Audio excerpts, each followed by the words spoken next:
नहीं मतलब इंटरफेरॉन्स तो प्रोटीन्स हैं, सेल वो पता नहीं चलता, याद नहीं आ रही। हाँ, समझ, तुझे माइक बंद कर ले, जिसका नाम लूंगा वही माइक ऑन करेगा, समझ।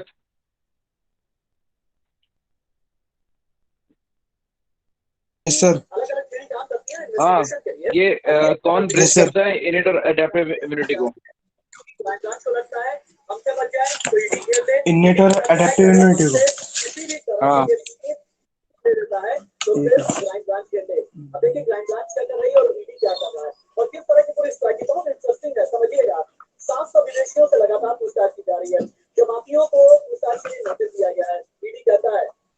चल कोई बात नहीं बेटा, माइक बंद कर ले, स्टार्ट करते हैं। याद नहीं आ रहा सर अभी। अब कोई बात नहीं, माइक बंद कर ले, कोई दिक्कत नहीं।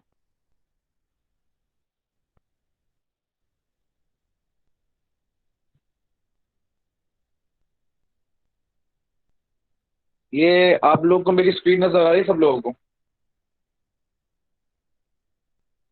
यस सर आ रही है। यस सर आ रही है।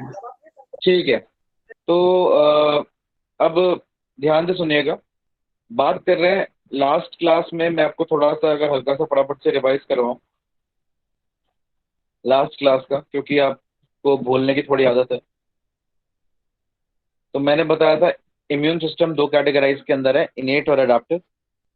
इनेट के अंदर वो है जो नॉन स्पेसिफिक है, स्किन, टीयर्स, म्यूकोसेलर, एसिड, है ना, इन द स्टमक, ये सब हमारा इनेट इम्यूनिटी के अंदर आता है। और अडेप्टिव में हमारा आता है कि भाई टी सेल्स और बी सेल्स, द लिम्फोसाइट्स, जिसकी मेमोरी होती है, जो स्पेसिफिक होते हैं।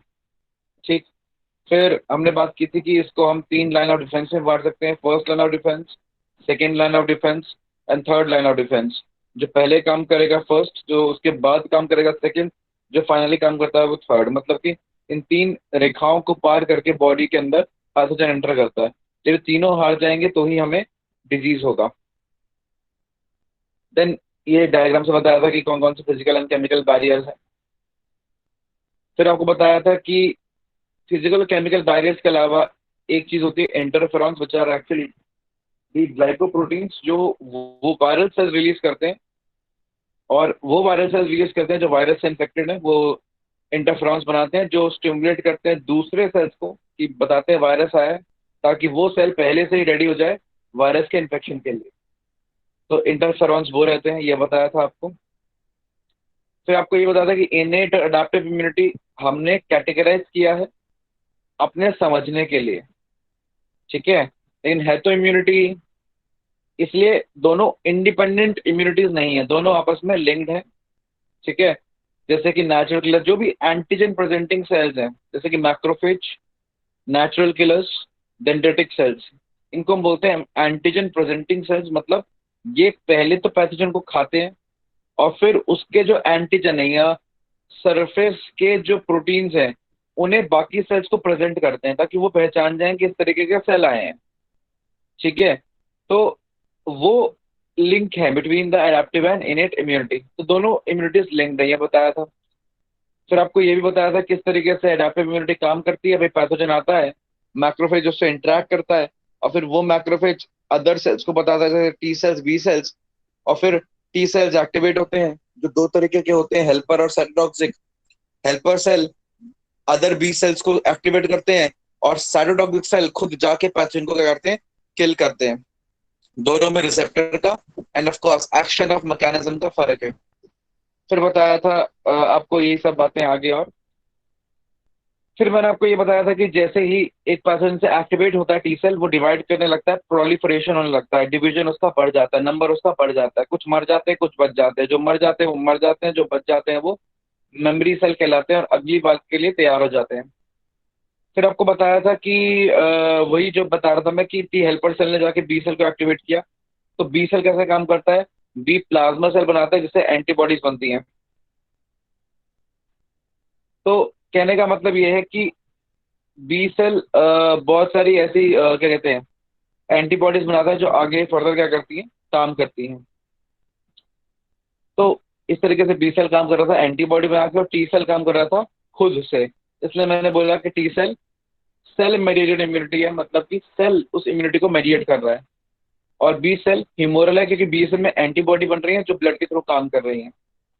फिर आपको सबसे इंपॉर्टेंट चीज रहती है एंटीबॉडी का स्ट्रक्चर, दो लाइट चेन, दो हैवी चेन, डाइसल्फाइड बॉन्ड से जुड़ी हुई। डाइसल्फाइड बॉन्ड बताए थे दो तरीके के होंगे, इंट्रामोलिकुलर, इंटरमोलिकुलर, इस तरीके से। फिर आपको बताया था कि ये वाला हिस्सा जो एंटीजन से बाइंड करता है उसे एंटीजन बाइंडिंग साइट भी बोलते हैं या पैराटोप भी बोलते हैं। ठीक है, ऐसे दो होते हैं एक एंटीबॉडी के पास, और ये हिस्सा एंटीजन के जिस हिस्से से बाइंड करता है उसे एपिटोप बोलते हैं। मैंने बताया था कि इसको हम डिवाइड कर सकते हैं, ऊपर वाला ये जो हिस्सा है ये वाला, ये पूरे हिस्से को बोल सकते हैं द वेरिएबल रीजन, और इसके बाद ये जो पूरा ऑरेंज से नजर आ रहा है और जो ये रेड से नजर आ रहा है इसको बोल सकते हैं द कांस्टेंट रीजन। फिर मैंने बताया था कि एंटीबॉडी को इस तरीके से डिवाइड कर सकते हैं कि ये जो वी शेप स्ट्रक्चर है ये पूरा का पूरा, इसको बोल सकते हैं एफ फ्रैगमेंट ए बी, जिसमें एंटीजन बाइंडिंग साइट है। फिर वो वाली फ्रैगमेंट फ्रैगमेंट ए बी, मतलब लेकिन ये पूरा, इसमें वेरिएबल और कांस्टेंट दोनों आ जाएंगे। और फिर ये नीचे वाला रीजन उसको हमने बुलाया था सिर्फ और सिर्फ कांस्टेंट रीजन। तो ये सारी बातें आप लोगों से कर ली थी मैंने एंटीबॉडी के स्ट्रक्चर की, और मैंने आपको ये बताया था कि एंटीबॉडी कुछ और नहीं, एक प्रोटीन है जिसकी chain N terminal to C terminal जाएगी, like any other protein, N terminal C terminal N terminal C terminal. तो इस तरीके से मैंने आपको आइडिया दिया था एंटीबॉडी के स्ट्रक्चर का। फिर मैंने बताया था है तो प्रोटीन है, तो अल्टीमेटली उसका स्ट्रक्चर भी वैसा ही है, एक इस तरीके का स्ट्रक्चर है। बहुत सारी पॉकेट्स हैं जहाँ पे चीजें क्या कर सकती हैं, बाइंड कर सकती हैं। और वही एपिटोप पैराटोप के बारे में बात की थी। तो हम लास्ट टाइम जिस बात पे रुके हुए थे वहीं से कंटिन्यू कर रहे हैं। मैं आपको लास्ट टाइम बता रहा था कि एक एंटीजन एंटीबॉडी के साथ इंटरैक्ट किस तरीके से करता है। इसमें देखिए बहुत ही सिंपल सा कॉन्सेप्ट है कि एंटीजन एंटीबॉडी से जब इंटरैक्ट करता है तो उसके बहुत सारे तरीके हो सकते हैं। मैं आपको अगर मेन तरीके की बात करूं तो मेन तरीके चार हैं। ठीक है, neutralisation, agglutination, precipitation and complement activation. आइए समझते हैं। पहले मैंने जैसे कि बताया था न्यूट्रलाइजेशन के अंदर मान लो कोई ये है पैथोजन है, जैसे कि मैं एग्जांपल लेता हूँ टेटनस का। अब मैं टेटनस के बारे में बात करूँ तो टेटनस का पैथोजन कौन है, कॉलस्ट्रीडियम टेटनाई, अगर आपको याद हो तो। अब ये कॉलस्ट्रीडियम टेटनाई करता क्या है, कॉलस्ट्रीडियम टेटनाई एक ऐसा बैक्टीरिया है जो एक टॉक्सिन रिलीज करता है जिसको बोलते हैं टेटनोस्पैज्मोडायस्मिन टॉक्सिन। देखिए ये बातें आपके पहले बताई जा चुकी हैं, मैं उसको रिलेट लिंक कर रहा हूँ। टॉक्सिन का नाम उतना जरूरी नहीं है, आप समझिए वो टॉक्सिन रिलीज करता है। अब ये टॉक्सिन जाके जो इनहिबिटरी न्यूरॉन्स हैं, जो न्यूरॉन्स मसल से बोलते हैं कि भाई तुम रिलैक्स करो, उन्हीं न्यूरॉन्स को इनहिबिट कर देता है, उन्हीं न्यूरॉन्स को इनएक्टिवेट कर देता है, मतलब रोकने वाला नहीं रहा। ठीक है, इसका मतलब मसल कॉन्ट्रैक्टेड ही रहेगी। मतलब जो न्यूरॉन मसल को बोल रहा था तू रिलैक्स कर, उसको कर दिया इनहिबिट, मतलब एक मसल कैसे रहेगी, कॉन्ट्रैक्टेड ही रहेगी, स्पेसिफिकली जॉ की मसल। ठीक है, तो ये होता है एक तरीके से टेटनस के अंदर कि टॉक्सिन गया और मसल को के इनहिबिटरी न्यूरॉन्स को इनहिबिट कर दिया, स्पेसिफिकली गाबा सेक्रेटिंग इनहिबिटरी न्यूरॉन्स। तो भाई हमने क्या देखा कि क्या पूरा का पूरा टेटनस का जो बैक्टीरिया है कॉलस्ट्रिडियम टेटनाई है, क्या ये पूरा का पूरा बैक्टीरिया मेरी बॉडी के लिए हार्मफुल है? नहीं। क्या इस बैक्टीरिया से मुझे कोई दिक्कत है? नहीं। समस्या की जड़ कौन है? समस्या की जड़ है वो टॉक्सिन जो ये बैक्टीरिया रिलीज कर रहा है। अगर मैं किसी तरीके से उस टॉक्सिन को न्यूरॉन से बाइंड करने से पहले ही रोक दूं तो वो टॉक्सिन अपना एक्शन नहीं कर पाएगा और टेटनस से होने वाली परेशानी आपको नहीं होगी। तो आपकी एंटीबॉडीज यही काम कर रही हैं। इससे पहले टॉक्सिन जाके बाइंड करे न्यूरॉन से, उस टॉक्सिन को ये एंटीबॉडी जाके बाइंड कर लेती है। अब ये टॉक्सिन बैक्टीरिया का हो सकता है, ये टॉक्सिन केमिकल वायरस का भी हो सकता है। उससे जाके एंटीबॉडी ने बाइंड कर दिया, उसको एक तरीके से न्यूट्रलाइज कर दिया, मतलब उसको इस लायक नहीं छोड़ा कि अब वो जाके कहीं पर बाइंड कर सके। तो भाई मेरा काम तो हो ही गया, मेरी बॉडी में हजारों टेटनस के बैक्टीरिया हो, लेकिन उससे प्रोड्यूस होने वाला टॉक्सिन अगर मैं न्यूट्रलाइज कर दे रहा हूं तो मुझे उनके प्रेजेंस से कोई फर्क नहीं पड़ेगा। तो एंटीबॉडी एक तरीके से ऐसे भी काम कर रही है, ये एक तरीका हो गया। और दूसरा तरीका क्या है? दूसरा तरीका था एग्लूटिशन। इसमें क्या करते हैं कि बहुत सारे बैक्टीरिया को आपस में चिपका के एंटीबॉडी चिपका देती हैं और खुद भी चिपक जाती हैं और एक बहुत ही कॉम्प्लेक्स सा स्ट्रक्चर बना लेती है, जिसको बोलते हैं हम एंटीजन एंटीबॉडी कॉम्प्लेक्स। अब ये जो इकट्ठे सब बैक्टीरिया हो गए, ये अब सारे इकट्ठे हो गए, अब ये एक्शन करने के या कुछ भी काम करने के कैपेबल नहीं रहे। Clear point?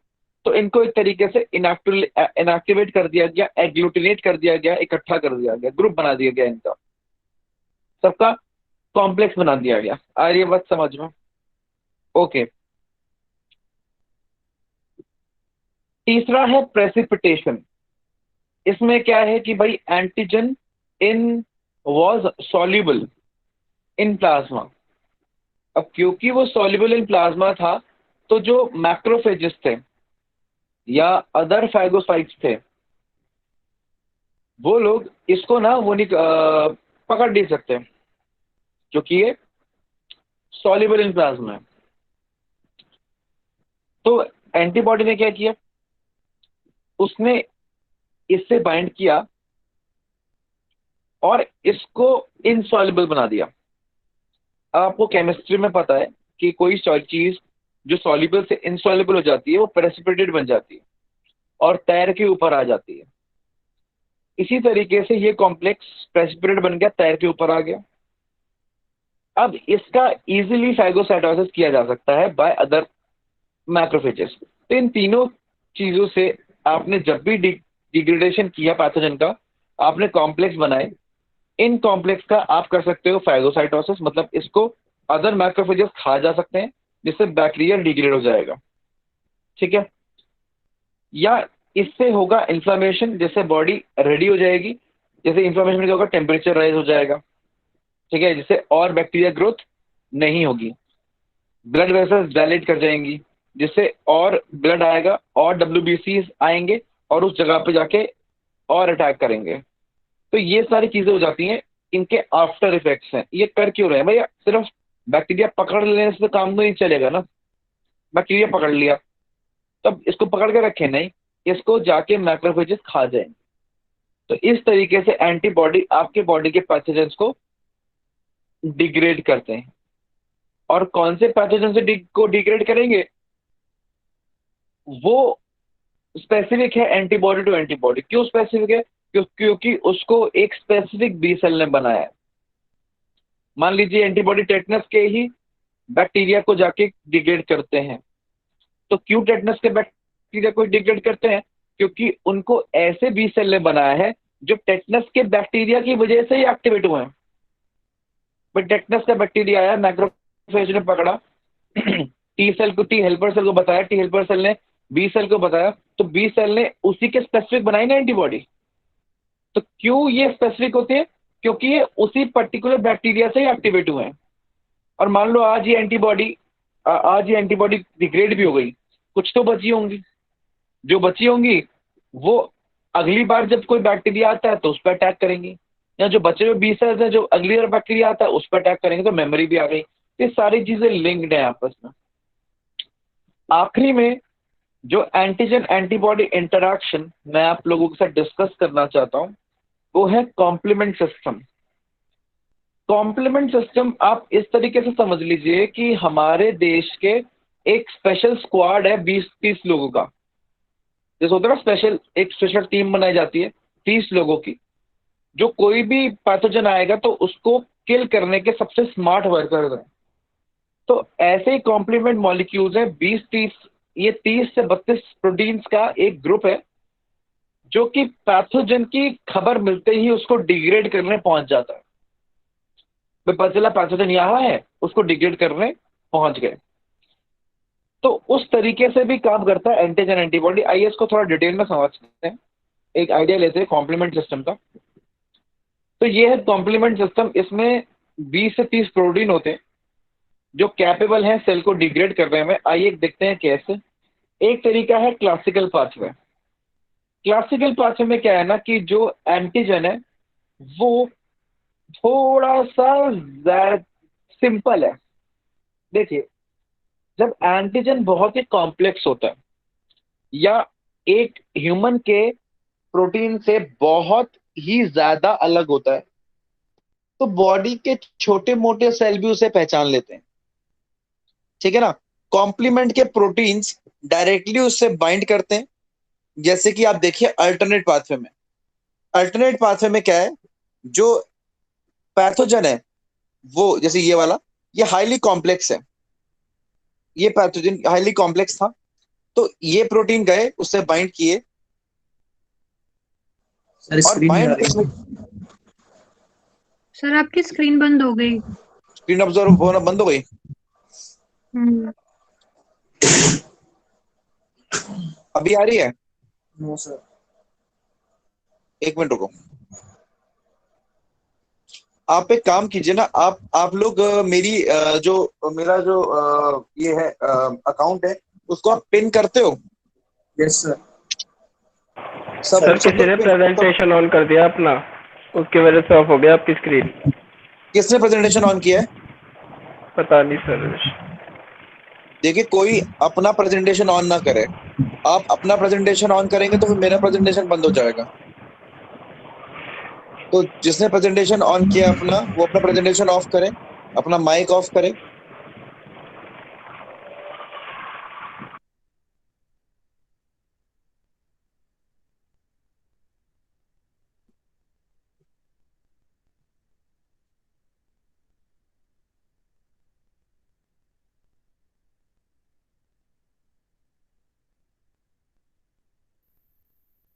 विपिन अपना प्रेजेंटेशन ऑफ करोगे तुम्हारा ऑन है तो।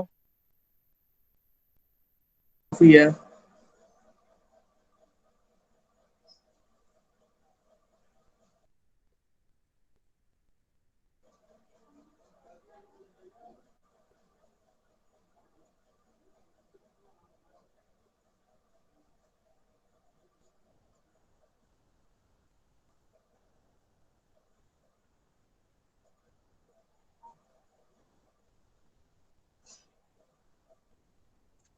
अब मेरी स्क्रीन नजर आ रही है? Yes sir. कैसे आ रही है? हाँ, तो अब बीच में कोई भी प्रेजेंटेशन अपना ऑन नहीं करेगा। अच्छा, यहाँ तक जो बताया मैंने दो चार पॉइंट वो समझ में आ गए। कॉम्प्लीमेंट में दोबारा बता देता हूँ।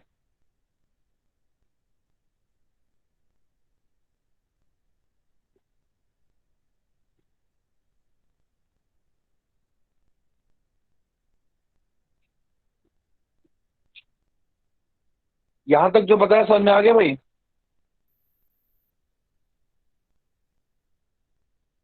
सर एक बार दोबारा बता दो। हाँ, कॉम्प्लीमेंट में दोबारा बता रहा हूँ।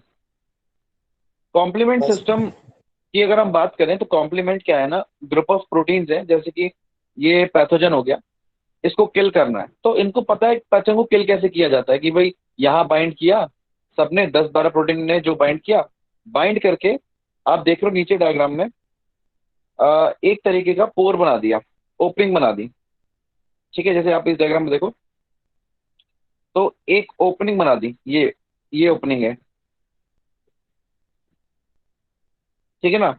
अब इस ओपनिंग में से ना की वजह से जो बाहर का पानी है, प्लाज्मा वाटर वगैरह है, वो सब इसमें अंदर आ गया और सेल पानी से फूल के डिग्रेड हो गया, स्वेल करके बर्स्ट हो गया।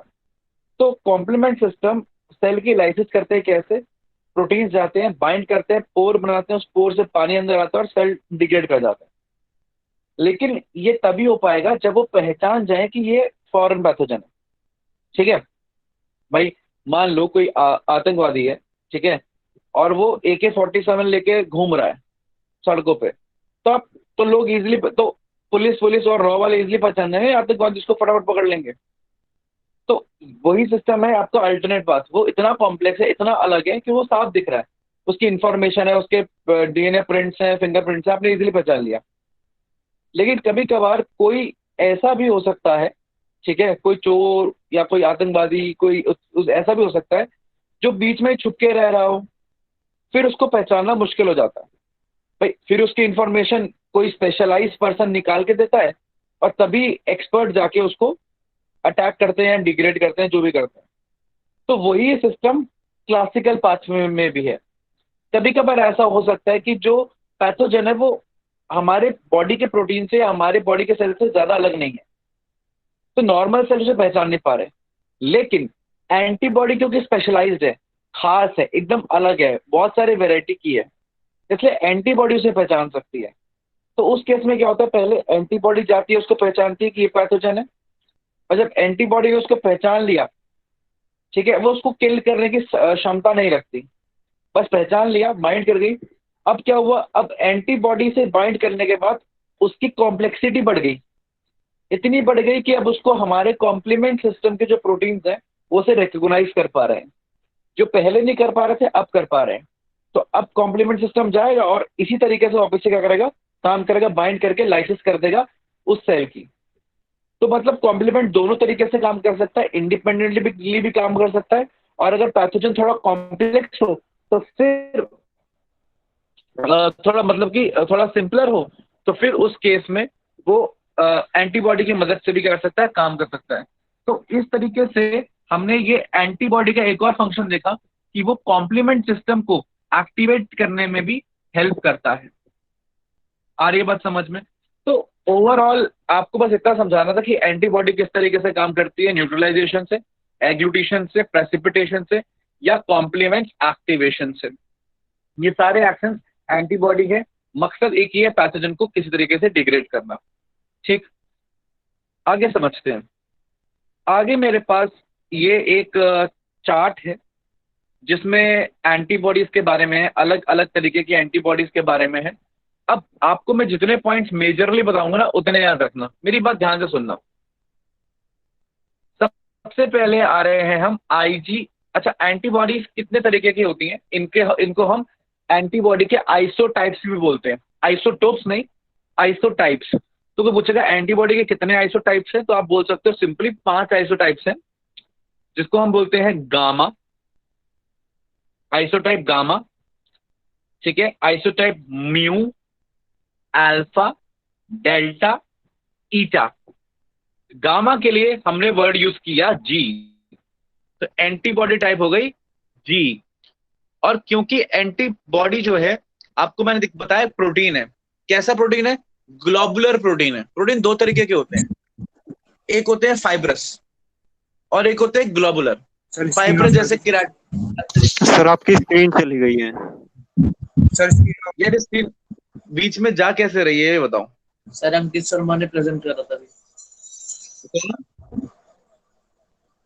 शर्मा। बेटा आपसे कितनी बार बोला है कि आप बीच में छेड़खानी ना करें, आप बीच में छेड़खानी करते हैं और फिर मेरी स्क्रीन बंद हो जाती है, फिर मुझे वापस आना पड़ता है।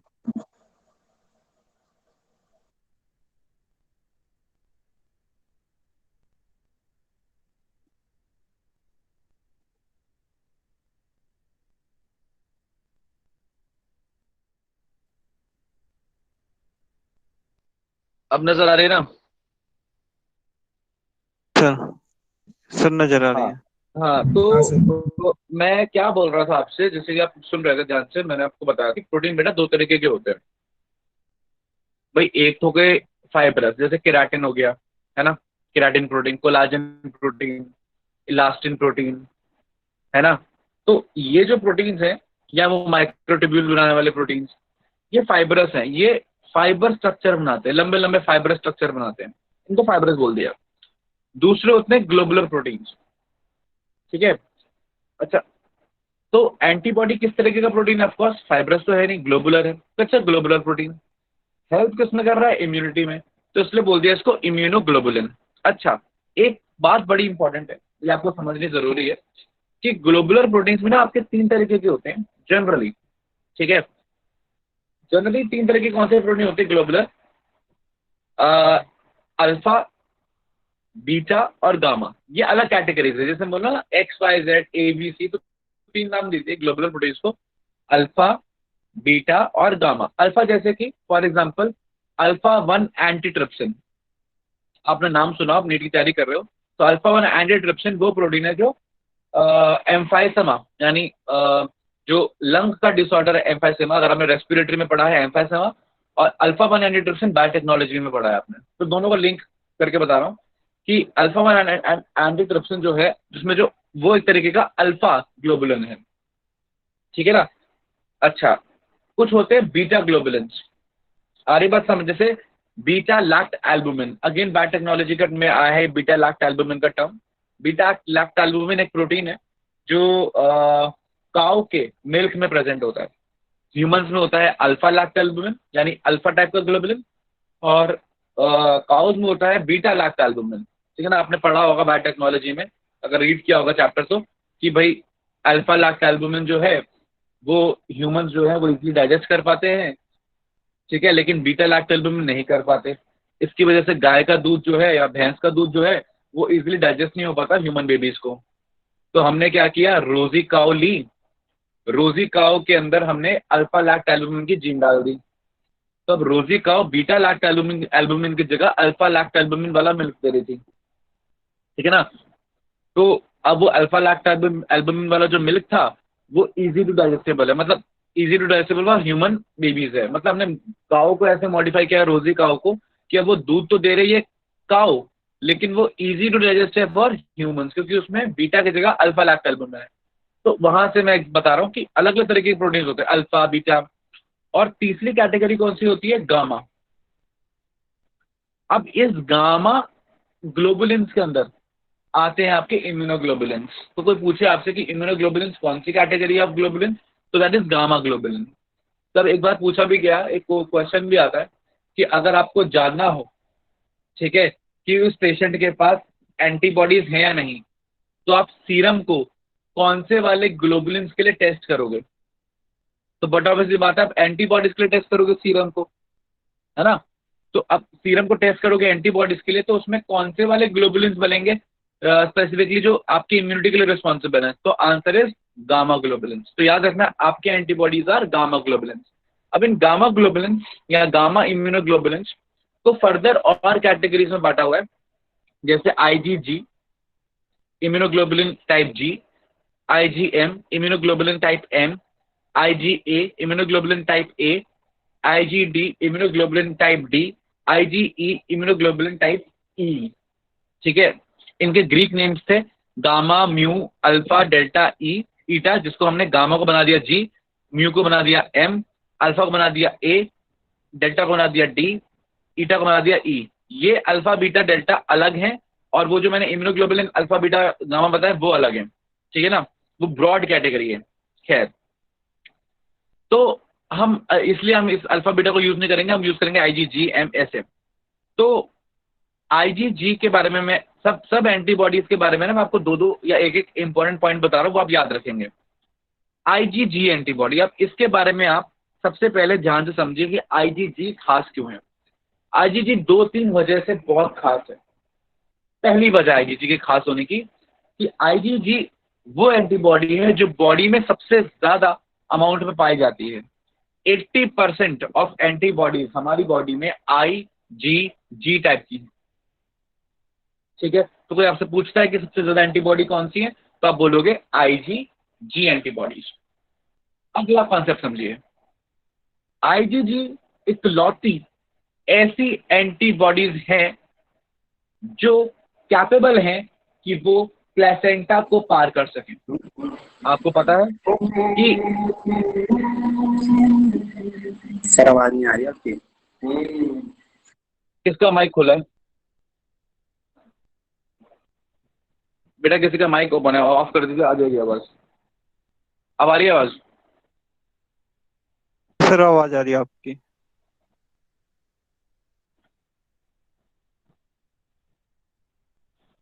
अब आ रही है आवाज मेरी? हाँ सर आ रही है आवाज। सर आपकी आवाज आ रही है सर। ओके, आ रही है ना, ठीक है।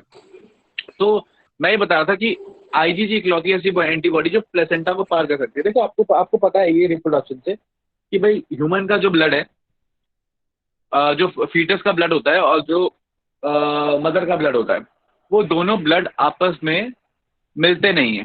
क्यों? क्योंकि बीच में आ जाता है प्लेसेंटा। ठीक है, अब इस प्लेसेंटा से कुछ चीजें पार हो सकती है, कुछ चीजें पार नहीं हो सकती। अब पार क्या क्या हो सकता है? Oxygen, carbon dioxide, nutrients, excretory products, gases, hormones, है ना, कुछ कुछ एक आध हार्मोन्स, ठीक है ना। और ये सब चीजें तो हो सकती हैं क्या, पार, ठीक है ना। और कुछ बैक्टीरिया भी, और जैसे कुछ बैक्टीरिया, बहुत ही लिमिटेड बैक्टीरिया, बहुत ही एक आध बैक्टीरिया, ठीक है ना। वायरस मैक्सिमम सारे पार हो सकते हैं, जैसे कि HIV, हेपेटाइटिस बी, है ना। और बैक्टीरिया की बात करें या प्रोकैरियोट्स की बात करें तो सिफिलिस का बैक्टीरिया या प्रोकैरियोट। तो कहने का मतलब ये है कि प्लेसेंटा काफी सारी चीजों को रोक लेता है कि वो पार ना करें, वो मदर ब्लड से निकल के फीटस ब्लड में ना जाए, फीटस ब्लड से निकल के मदर ब्लड में ना जाए। बहुत सारी चीजों को रोक लेता है पार करने से। लेकिन कुछ चीजें प्लेसेंटा से फिर भी पार हो जाती है, मैंने आपको ये बताया, जैसे ऑक्सीजन, गैसेस, न्यूट्रिएंट्स, जैसे बताया मैंने आपको, है ना। तो उसमें से एंटीबॉडीज भी हैं जो पार हो जाती है, लेकिन सारी नहीं हो पाती। सिर्फ पार हो पाती है IgG एंटीबॉडीज। आ रही है बात समझ में? तो ध्यान रखना कि IgG एंटीबॉडीज वो एंटीबॉडीज हैं जो पार हो जाती है प्लेसेंटा से। तीसरा इंपॉर्टेंट पॉइंट IgG एंटीबॉडी के बारे में क्या है, वो ये है कि ये वो एंटीबॉडीज हैं जो प्राइमरी इम्यून रिस्पॉन्स में तो नॉर्मल रोल प्ले करती है, लेकिन सेकेंडरी इम्यून रिस्पॉन्स में इनका रोल बहुत ही ज्यादा हो जाता है, बहुत ही ज्यादा। मतलब कि अगर रोल्स की बात की जाए बाकी एंटीबॉडीज पर IgG की, तो IgG का रोल अगर 9 है या 10 है, तो बाकी एंटीबॉडीज का 1 या 2 ही है। आ रही बात समझ में? तो जो मेजर रोल है प्ले करने वाली सेकेंडरी इम्यून रिस्पॉन्स में, वो कौन है? IgG antibodies. आ रही बात समझ में? तो मैंने क्या क्या बताया? पॉइंट नंबर 1 सबसे ज्यादा, point number 2 placental barrier cross करने वाली, एंड पॉइंट नंबर 3 की सेकेंडरी इम्यून रिस्पॉन्स में सबसे खास रोल प्ले करने वाली। तो ये आपको याद रहना चाहिए। अगली एंटीबॉडी जिसको डिस्कस कर रहा हूं वो है IgM एंटीबॉडीज। इसमें क्या खास है आपको दिख ही रहा है, बाकी एंटीबॉडीज एक है, मोनोमर्स हैं, या IgA डायमर है, IgM पेंटामर है। इसमें 5 मोनोमर्स एक साथ जुड़े हुए हैं, और बीच में जोड़ने वाली चेन को हम J चेन बुलाते हैं। J for jackal. तो J चेन से जुड़ी होती हैं सारी एंटीबॉडीज। अब इसका मतलब ये 5 हैं मिलके एक बना रही हैं। तो इनके पास 2 पैराटॉप नहीं है, इनके पास 10 पैराटॉप हैं, क्योंकि एक मोनोमर के पास 2 पैराटॉप्स होते हैं। तो इनके पास एंटीजन बाइंडिंग रीजन कितने हो गए टोटल? 10। इन एंटीबॉडी की खास क्या है, बात क्या है कि सबसे बड़ी एंटीबॉडीज है, लार्ज, ठीक है ना। अगली जो खास बात इस एंटीबॉडीज की है वो सोच समझने वाली है। कोई भी बॉडी में पैथोजन आता है तो वो एंटीबॉडी सबसे पहले इंक्रीज करती है अमाउंट में, सबसे पहले अपना कंटेंट अमाउंट बढ़ता है जिनका, वो IgM होती। तो सबसे पहले रिस्पॉन्स करने वाली इनिशियल एंटीबॉडीज को कोई पूछेगा कि भाई सबसे पहले कौन सी एंटीबॉडी बनती है, या सबसे पहले कौन सी एंटीबॉडी पीक करती है, या उनका नंबर बढ़ता है, तो आप बोलोगे IgM एंटीबॉडीज। आ रही बात समझ में? Clear point? चाहे वो प्राइमरी रिस्पॉन्स हो चाहे वो सेकेंडरी हो, सबसे पहले बनने वाली कौन है? IgM antibodies. इस बात को आप याद रखिएगा। तो 2 खास बात हो गई IgM की, ठीक है। अगली एंटीबॉडीज है IgA एंटीबॉडीज। अब IgA एंटीबॉडीज की खास बात क्या है कि ये डाइमर है, एक के बजाय इसमें 2 मोनोमर है जो एक साथ क्या हुए हैं? जुड़े हुए बाय अब again help of J chain, ठीक। अच्छा, इस एंटीबॉडी की और क्या सर खास बात आवाज है? बहुत सारा ब्रेक हो रही है आपकी। अच्छा, सर क्लियर है। लास्ट क्या समझ में आया आप लोगों को?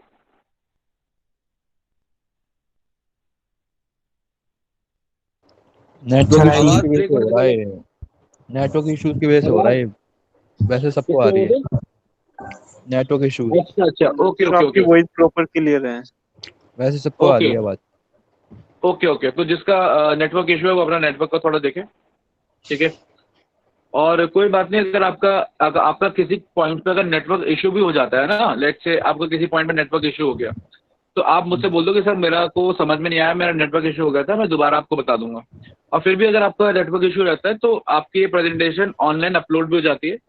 तो आपको मान लीजिए इस टॉपिक में यहाँ पे नेटवर्क इशू आया, तो आप गए वहाँ पर इस चैनल के इस टॉपिक के लिंक पे, और आपने वहाँ जाकर देख लिया कि मेरे को यहाँ पे सर ने क्या बोला था, क्योंकि रिकॉर्डिंग में तो सारी आवाज़ आ रही है ना, तो आपको परेशान होने की जरूरत नहीं है। अगर नहीं समझ में आता तो मुझसे पूछ लो कि सर वो पिछले में नेटवर्क इशू किया था, दोबारा बता दो। और स्टिल अगर इशू है तो फिर आप ऑनलाइन जाके उसको वहीं से रिज्यूम करके देख सकते हो, तो उसमें आपको परेशान होने की जरूरत नहीं है। चलो तो बेटा वो आपको हम क्लास के बाद बता देंगे, आप वो एडमिनिस्ट्रेशन डिपार्टमेंट से पूछ लीजिएगा बाद में सर से, है ना? ठीक है, अभी हम क्लास में ध्यान देते हैं। सर ये एक बार पेंटामर एक बार दोबारा बता देना। हाँ मैं वापस बता देता हूँ, हाँ कोई बात, मैं वापस बता देता हूँ। तो मैं ये कह रहा था कि जैसे IgM में 1, 2, 3, 4 और 5 एंटीबॉडी एक साथ जुड़ गई तो ये पेंटामर बन गया। ठीक है, बाकी मोनोमर है, जहां 2 हैं, 1 और 1 2, वो डाइमर है, तो ये पेंटामर हो गया। अच्छा, एक एंटीबॉडी के पास 1 और 1 2 है ना, जनरली क्या होते हैं 1 और 1 2 एंटीजन बाइंडिंग स्ट्रक्चर होते हैं, लेकिन यहाँ पे क्योंकि 5 आपस में जुड़े हुए हैं तो इन टोटल 10 एंटीजन बाइंडिंग क्या हो गए, स्ट्रक्चर हो गए। मतलब अगर एक बारी में ज्यादा एंटीजन से बाइंड करना हो तो IgM बिकम्स हैंडी। मतलब ये एक एंटीबॉडी अपने आप में 5 के बराबर हो रही है, जुड़ी हुई है J चेन से। J मतलब है ना, एक चेन को नाम दिया ना J चेन से, अल्टीमेटली जुड़ी हुई रहती है। खैर, तो कॉन्सेप्ट ये है कि सबसे पहले प्रोड्यूस होने वाली जो एंटीबॉडी है, पीक करने वाली एंटीबॉडी है, अमाउंट में इंक्रीज करने वाली एंटीबॉडी, वो IgM है।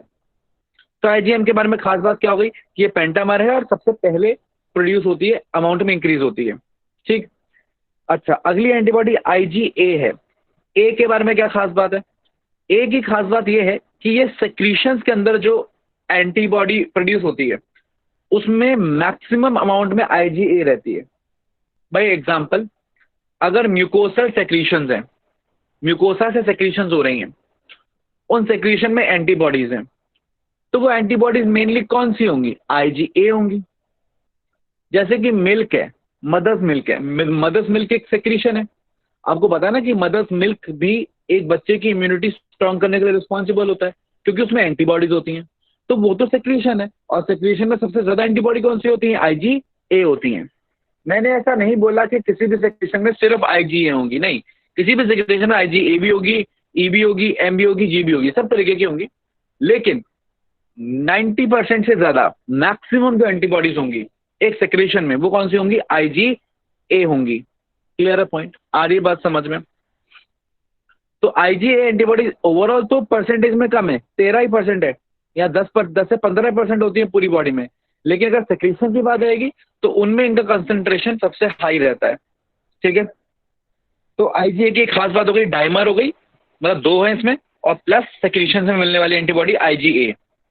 अगली एंटीबॉडी डिस्कस कर रहा हूं IgD। ये जैसे IgG सबसे ज्यादा थी, IgD वो एंटीबॉडीज हैं जो सबसे कम है, मिनिमम एंटीबॉडीज। दूसरा, ये एंटीबॉडीज जनरली काम करती हैं as B cell surface receptor. मतलब ये बी सेल के ऊपर ना अटैच हो जाती हैं और जैसे सेल के रिसेप्टर होते हैं ना, उस तरीके से काम करती है। बी सेल को बाकी सेल से इंटरेक्ट कराने में मदद करती है, तो सेल सरफेस रिसेप्टर की तरह काम करती है IgD। मतलब इसका एग्लूटेशन में, न्यूट्रलाइजेशन में और बाकी एक्शंस में कोई ज्यादा मेजर रोल नहीं है।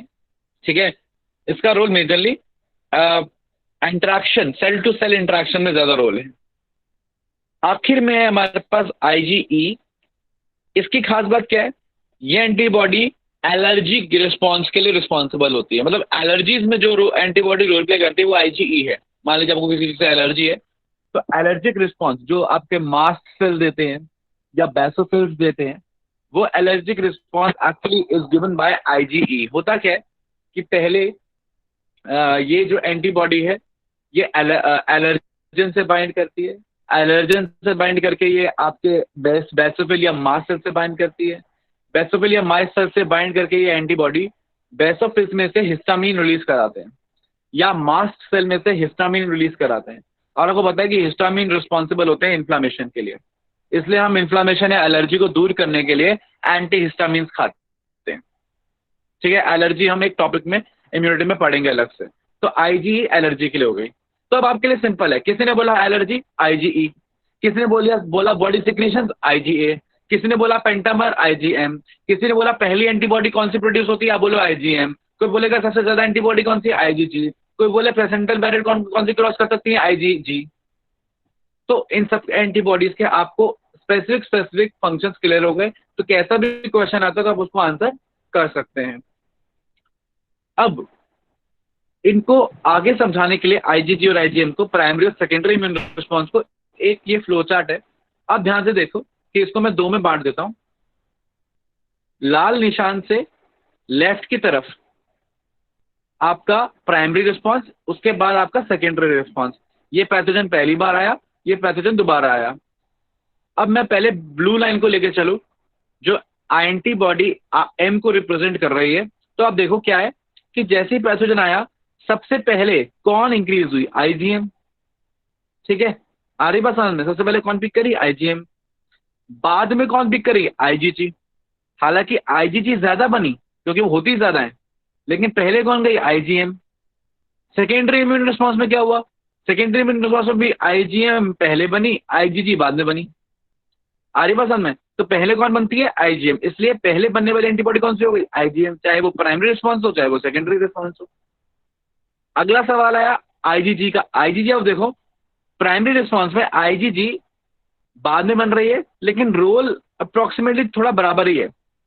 अब प्राइमरी रिस्पॉन्स में देखो, सेकेंडरी रिस्पॉन्स में देखो, सेकेंडरी रिस्पॉन्स में कितने अमाउंट में बढ़ गई आईजीजी, आईजीजी कितना ऊपर है और आईजीएम कितना नीचे। इसका मतलब जो मेजर रोल प्ले कर रही है वो कौन प्ले कर रही है, आईजीजी कर रही है। किसमें, सेकेंडरी इम्यून रिस्पॉन्स में। इसलिए मैंने बोला कि जो मेजर रोल प्ले करती है सेकेंडरी इम्यून रिस्पॉन्स में कौन सी है, आईजीजी। लेकिन पहले प्रोड्यूस होने वाली एंटीबॉडी हमेशा कौन सी रहेगी, आईजीएम। आईजीएम पहले हमेशा ये प्रोड्यूस हो रही है। आ रही बात समझ में? तो पहले होने वाली आईजीएम और सेकेंडरी इम्यून रिस्पॉन्स में मेजर रोल प्ले करने वाली आईजीजी। फर्स्ट नहीं बोला मैंने, मेजर बोला, याद रखना, मेजर में और फर्स्ट में फर्क होता है। तो ये मैंने आपको बताया प्राइमरी और सेकेंडरी इम्यून रिस्पॉन्स में comparison of IgG and IgM. आगे बात करते हैं। अगला जो कॉन्सेप्ट है वो टर्म आप आजकल टीवी पे भी सुन रहे होंगे, और वो टर्म बायोलॉजी में भी इंपॉर्टेंट है और आपके इसी चैप्टर से जुड़ी हुई है, मोनोक्लोनल एंटीबॉडी। अब मोनोक्लोनल एंटीबॉडी क्या होती है? देखिए ये बहुत ही सिंपल सा कॉन्सेप्ट है, मैं आपको बताता हूं। भाई मान लो, अब अज्यूम करते हैं कि लेट से कोई वायरस है। अब जैसा कि न्यूज में आज चल रहा है, आपकी कोरोना वायरस की बात कर लेते हैं। तो क्या लगता है कि जब कोरोना वायरस आपकी बॉडी में आएगा, ठीक है, तो आपकी बॉडी क्या एक तरीके की एंटीबॉडी प्रोड्यूस करेगी? नहीं, वो अलग अलग तरीके की एंटीबॉडीज प्रोड्यूस करेगी। उसके ऊपर प्रेजेंट अलग अलग एंटीजन्स के खिलाफ जो रिस्पॉन्स आएगा उसको बोलेंगे हम पॉलीक्लोनल रिस्पॉन्स। अलग अलग तरीके की एंटीबॉडी का रिस्पॉन्स, उसे बोलते हैं पॉलीक्लोनल रिस्पॉन्स। क्लोन क्या होता है? Clone is same to same. अगर सेम टू सेम की एक ही ग्रुप है तो वो मोनोक्लोनल हो गया। अगर ऐसे बहुत सारे ग्रुप्स हैं तो वो पॉलीक्लोनल हो गया। तो एक एंटीबॉडी एक पर्टिकुलर एंटीजन के खिलाफ और दूसरी एंटीबॉडी दूसरे एंटीजन के खिलाफ, लेकिन है वो एक ही पैथोजन के खिलाफ, दैट इज पर्टिकुलर वायरस या बैक्टीरिया। तो आपकी बॉडी में देयर इज जो रिस्पॉन्स आता है वो पॉलीक्लोनल होता है। लेकिन हमें जब कोई मेडिसिन बनानी होती है, हमें जब कोई दवाई बनानी होती है, तो यहाँ हमें एंटीबॉडीज चूज करनी होती हैं, तो हम चूज करते हैं मोनोक्लोनल एंटीबॉडी। देखो पहले आप कॉन्सेप्ट समझो कि मान लो एक पर्सन किसी डिजीज से बीमार हुआ, ठीक है ना, जैसे लेट से उसको लेट से कोई भी पैथोजन हुआ, जैसे उसको टेटनस हुआ, वो टेटनस से बीमार हुआ, एज्यूम कर लेते हैं। अब मान लो टेटनस से बीमार हुआ और बीमार होकर ठीक हो गया, जस्ट अज्यूमिंग कि एक पैथोजन से एक पर्सन बीमार हुआ है और बीमार होकर वो ठीक हो गया, तो ठीक क्यों हुआ होगा? वो ठीक इस तरीके से हुआ होगा कि उसकी बॉडी ने उसके अंदर एंटीबॉडीज बनाई होंगी और इस इतने अमाउंट में बनाई होंगी कि वो कैपेबल होंगी उस पैथोजन को डिग्रेड करने में। मतलब उस पर्सन के पास एंटीबॉडीज हैं जो उस पैथोजन को डिग्रेड कर सकती हैं। तो हम क्या करेंगे? हम उसका ब्लड लेंगे, ब्लड को थोड़ी देर के लिए रख छोड़ेंगे। जब ब्लड को थोड़ी देर के लिए हमने रख दिया एक टेस्ट ट्यूब के अंदर, तो उसका जो आरबीसी है, सब चीजें हैं, वो नीचे सेटल हो गई और ऊपर एक लिक्विड सा आ गया जिसको हमने प्लाज्मा बोल दिया। अब उस प्लाज्मा को, लिक्विड को हमने लिया और उस प्लाज्मा में तो होंगी क्या? एंटीबॉडीज। अब उस प्लाज्मा को मैंने लिया और एक दूसरे पर्सन में इंजेक्ट कर दिया। अब क्योंकि उसके पास एंटीबॉडी थी उस पर्टिकुलर पैथोजन के खिलाफ, तो वही एंटीबॉडी मैं दूसरे पर्सन में इंजेक्ट कर दी। अगर उसकी बॉडी में पैथोजन आया होगा तो वो एंटीबॉडी से डिग्रेड हो जाएगा। तो ये सिंपल सी थेरेपी को हम बोल देते हैं प्लाज्मा थेरेपी। ये एक जनरल बहुत ही सिंपल थेरेपी हो गई, ठीक है। अच्छा, बोलने में आसान है, करने में थोड़ी मुश्किल रहती है, लेकिन कॉन्सेप्ट बड़ा सिंपल हो गया। लेकिन आप एक बात सोचो, अगर मेरी बॉडी मैंने उस पर्सन से एंटीबॉडी से प्लाज्मा लिया, तो उसके अंदर कौन कौन सी एंटीबॉडी होगी? ये थोड़ा ना उसके अंदर मान लो टेटनस ही आया है, हो सकता है उसमें टाइफाइड भी आया हो, या मलेरिया का बैक्टीरिया भी कभी आया हो, सॉरी मलेरिया का प्लाज्मोडियम भी कभी आया हो, 1000 तरीके के वायरसेस आए हो। तो उसके अंदर तो ये हजारों तरीके की एंटीबॉडीज होंगी, लाखों करोड़ों तरीके की एंटीबॉडीज होंगी, और मैंने वो करोड़ों एंटीबॉडीज दूसरे पर्सन को दे दी। सर एक बार फिर से प्लाज्मा थेरेपी बताना। बेटा, प्लाज्मा थेरेपी इम्यूनिटी से रिलेटेड है भाई। एक पर्सन, मान लेते हैं एक पर्सन है, उस पर्सन को पर्टिकुलर डिसऑर्डर हुआ, पर्टिकुलर डिजीज हुआ, ठीक है। लेट्स से एक्सवाइजेड कोई भी डिजीज हुआ, लेट्स से उसको मलेरिया हुआ, ठीक है, लेट्स से उसको टाइफाइड हुआ। अब टाइफाइड उसको हुआ और वो टाइफाइड से ठीक हो गया, एकदम बढ़िया हो गया वो, ठीक है। अब वो टाइफाइड से अगर ठीक हो गया तो इसका मतलब उसकी बॉडी में उसके खिलाफ एंटीबॉडीज बनी होंगी और उसकी एंटीबॉडीज कैपेबल हैं कि टाइफाइड को किल किया जा सके, ठीक। तो भाई जो एंटीबॉडीज बनी कहाँ पे है? एंटीबॉडीज कैसी इम्यूनिटी है? ह्यूमोरल, ब्लड के थ्रू ट्रांसपोर्ट होती है, मतलब उसके ब्लड में वो एंटीबॉडीज है।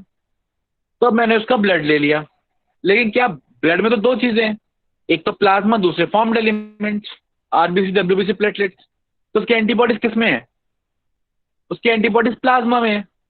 तो मैंने ब्लड से वो प्लाज्मा अलग कर लिया। अब प्लाज्मा के अंदर एंटीबॉडीज हैं, मुझे पता है किसके खिलाफ?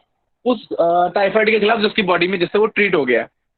तो मैंने वो प्लाज्मा लिया और कोई एक पेशेंट जिसको मुझे लग रहा है कि इसको टाइफाइड है, या वो तो मैंने उसकी बॉडी में वो प्लाज्मा इंजेक्ट कर दिया। अब उस प्लाज्मा के अंदर जो एंटीबॉडीज थी वो गई, और जो पर्सन अभी अभी सीख हुआ है टाइफाइड से, उसने एंटीबॉडीज ने जाके काम किया, टाइफाइड के बैक्टीरिया को किल कर दिया, तो वो पर्सन ट्रीट हो गया, कोई दूसरा पर्सन भी ट्रीट हो गया। तो इस तरीके से मैंने एक पर्सन जो ठीक हो चुका है एक पर्टिकुलर डिजीज से, उसके प्लाज्मा से दूसरे पर्सन को मैंने क्या कर दिया? ठीक कर दिया, क्योंकि वो पर्सन में एंटीबॉडी से ठीक हुआ होगा, ठीक है। लेकिन समझ में आ गया प्लाज्मा थेरेपी? Yes sir. हाँ, अब कॉन्सेप्ट ये है कि जब मैंने एक पर्सन का प्लाज्मा लिया, तो टाइफाइड था, तो जब मैं प्लाज्मा लिया, मैंने तो सारा का सारा प्लाज्मा ले लिया, उसमें तो दुनिया जहान की एंटीबॉडीज थी भाई। टाइफाइड के खिलाफ, जब उसको कभी मलेरिया होगा उसके खिलाफ, हजारों बैक्टीरिया उसकी बॉडी में रोज आते होंगे उसके खिलाफ, हजारों वायरस उसकी बॉडी में आए होंगे उसके खिलाफ, उसके मदर के मिल्क के थ्रू एंटीबॉडीज आई होंगी, वो बच्चा का प्लेसेंटा के थ्रू एंटीबॉडीज आई होंगी, वो तो दुनिया जहां की एंटीबॉडीज होंगी। क्या मुझे वो सारी लाखों एंटीबॉडीज चाहिए? नहीं, वो एक आध दो चार हमारे लिए नुकसानदायक भी हो सकती है। तो मेरा एक्शन तो स्पेसिफिक नहीं हुआ ना। अगर मुझे स्पेसिफिक एक्शन चाहिए तो मैं क्या करूंगा? मैं उन हजारों लाखों एंटीबॉडी में से स्पेसिफिकली वो वाली चूज करूंगा जो पर्टिकुलरली उस पैथोजन के खिलाफ होगी, और उसके खिलाफ अगर 4 तरीके की एंटीबॉडीज है तो जो सबसे स्ट्रांग होगी मैं उसको चूज करूंगा। तो इस पॉलीक्लोनल, बहुत सारे तरीके की एंटीबॉडी में से या पॉलीक्लोनल रिस्पॉन्स में से एक स्पेसिफिक तरीके की एंटीबॉडी को सिलेक्ट करना, उसको बनाना, उसको बोलते हैं मोनोक्लोनल एंटीबॉडी। मतलब एक ऐसी एंटीबॉडी जो एक पर्टिकुलर एंटीजन से ही बाइंड करती है। आ रही बात समझ में? तो मोनोक्लोनल एंटीबॉडी का मतलब एक स्पेसिफिक एंटीबॉडी, क्लियर। और इस मोनोक्लोनल एंटीबॉडीज का बहुत सारा एप्लीकेशन भी हो सकता है, ठीक है। अच्छा इसको हम, अच्छा अगर मुझे मोनोक्लोनल एंटीबॉडी बनानी है तो एक जनरल से टर्म होती है कि मैं उसको बनाता हूँ करीब करीब किसी 20 सेल से, भाई 20 सेल ही एंटीबॉडी बनाएगा, ठीक है ना। तो मान लो कोई पर्सन ट्रीट हुआ है और मुझे उस पर्सन से लाखों लोगों को ट्रीट करना है, तो मैं उसमें से वो पर्टिकुलर 20 सेल्स ले लूंगा जो वो उस एंटीबॉडी को बना रहे हैं, वो स्पेसिफिक 20 सेल। मान लो उसमें 4 तरीके की 20 सेल है जो उस पैथोजन के खिलाफ एक्शन शो करते हैं, तो मैं क्या करूंगा, मैं क्या कहते हैं, उस पर्टिकुलर 20 सेल को लूंगा जिसका एक्शन सबसे ज्यादा स्ट्रांग है। अब मुझे पता है कि एक 20 सेल मैंने ले तो लिए कुछ 20 सेल्स, लेकिन ये 20 सेल्स अल्टीमेटली मर जाएंगे, अल्टीमेटली डिवाइड करना बंद कर देंगे, अल्टीमेटली ये एक्टिव होना प्लाज्मा सेल्स मतलब कि एंटीबॉडी बनाना बंद कर देंगे, एक दिन आके किल हो जाएंगे, है ना। और मैं चाहता हूँ किल ना हो, तो मैं उन 20 सेल्स को फ्यूज कर देता हूँ ट्यूमर सेल्स के साथ। क्यों? क्योंकि ट्यूमर सेल की प्रॉपर्टी होती है कि वो कभी किल नहीं होते, वो जब वो जिंदा ही रहते हैं, वो डिवाइड ही करते रहते हैं, एक्टिवेटेड ही रहते हैं। तो मैंने 20 सेल लिए और ट्यूमर सेल के साथ क्या कर दिए, फ्यूज कर दिए। और ट्यूमर सेल से जैसे मैंने उसको फ्यूज किया तो मैंने उसमें से हाइब्रिड वाले सेल्स को सेलेक्ट कर लिया। मतलब ये मैं आपको एक जनरल आइडिया दे रहा हूँ, आपको डिटेल में ज्यादा जाने की जरूरत नहीं है, मैं आपको बस आइडिया दे रहा हूँ कि हमने बना लिया हाइब्रिड सेल्स जो ट्यूमर प्लस बी सेल्स थे। अब उन हाइब्रिड सेल्स ऐसे हैं वो कंटिन्यूसली जिंदा भी रह रहे हैं और एंटीबॉडी बनाते जा रहे हैं, और फिर उन एंटीबॉडी से उन्होंने बनाई, उसको मैंने एक्सट्रैक्ट किया, प्यूरिफाई करके एज अ मेडिसिन मैंने क्या कर दिया, फॉर्मुलेट कर दिया। तो कहने का मतलब ये है कि मोनोक्लोनल एंटीबॉडी वो एंटीबॉडी है जो एक पर्टिकुलर स्पेसिफिक प्रोटीन से क्या कर सकती है, बाइंड कर सकती हैं। क्लियर है पॉइंट? इनके बहुत सारे एप्लीकेशंस हैं, जैसे कि सबसे सिंपल पहला एप्लीकेशन को बताता हूँ, इंडस्ट्री में है एलाइजा के नाम से। एलाइजा क्या है? एलाइजा है एंजाइम लिंक्ड इम्यूनोसॉर्बेंट एसे। अच्छा, अब इसमें हम क्या करते हैं, इसमें हम ये जो मोनोक्लोनल एंटीबॉडीज हैं इसको इस्तेमाल करते हैं। हम एक एंटीबॉडी को एक प्लेट पे चिपका देते हैं, ये प्लेट माइक्रो प्लेट रहती है, और चिपकाने का मतलब ऐसा नहीं कि टेप से चिपका दिया, ये कुछ केमिकल्स रहते हैं जिसके थ्रू ये अटैच हो जाती है प्लेट से।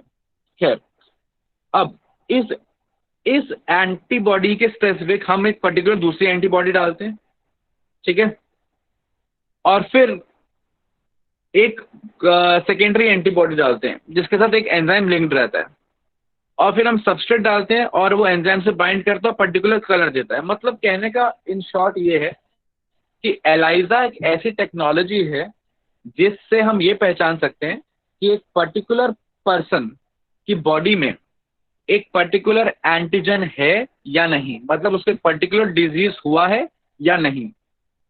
और एलाइजा एप्लीकेबल है बहुत सारे ऐसे डिसऑर्डर्स को पता करने के लिए, जैसे कि HIV, मलेरिया, टाइफाइड। आज तक आप टाइफाइड के लिए विडाल टेस्ट सुनते आ रहे हो कि विडाल से टाइफाइड पता करते हैं, लेकिन विडाल का सबसे बड़ा नेगेटिव पॉइंट क्या है कि विडाल हफ्ते और 8-10 दिन के बाद ही शो होता है जब टाइफाइड बॉडी में पूरी तरीके से फैल जाए। लेकिन आजकल जो टेस्ट हो रहे हैं वो एलाइजा से हो रहे हैं। एलाइजा की खास बात यह है कि एलाइजा एक एप्लीकेशन है जहां पर बहुत ही जल्दी, बहुत ही कम दिनों में हम रिजल्ट जान सकते हैं और एक्यूरेसी से भी जान सकते हैं, ठीक है ना। तो आजकल जितने मेजर टेस्ट होते हैं वो सारे एलाइजा बेस्ड होते हैं। एंजाइम लिंक्ड इम्यूनोसॉर्बेंट ऐसे, इसमें हम एंजाइम को यूज करते हैं, एंजाइम को लिंक करते हैं इम्यूनो मतलब कि एंटीबॉडी के साथ, और ऐसे मतलब एनालिसिस करते हैं। तो एंजाइम लिंक इम्यूनोसॉर्बेंट ऐसे। जैसे कि एक और अदर एग्जांपल लूं रिप्रोडक्शन वाले चैप्टर से, तो ग्रेविडेक्स टेस्ट मतलब कि जो प्रेगनेंसी किट्स आती हैं जिसमें यूरिन के थ्रू पता लगाया जाता है तो फीमेल इज प्रेग्नेंट और नॉट, उसमें क्या कर रहे हैं हम, उसमें हम टेस्ट कर रहे हैं कि फीमेल की बॉडी में ह्यूमन कोरियोनिक्स गोनाडोट्रोपिन है या नहीं, मतलब कि इन शॉर्ट HCG है या नहीं। HCG है तो प्रेग्नेंट है, HCG नहीं तो प्रेग्नेंट नहीं है। और HCG है तो प्रोटीन ही, और प्रोटीन बाइंड करेगा किसी स्पेसिफिक एंटीबॉडी से ही, तो हमने उसमें एंटीबॉडी ही इस्तेमाल करी है। और अगर हमने एंटीबॉडी उसमें प्लेट पे लगा रखी है, वो जो स्ट्रिप आती है उसके ऊपर एंटीबॉडीज ही होती हैं।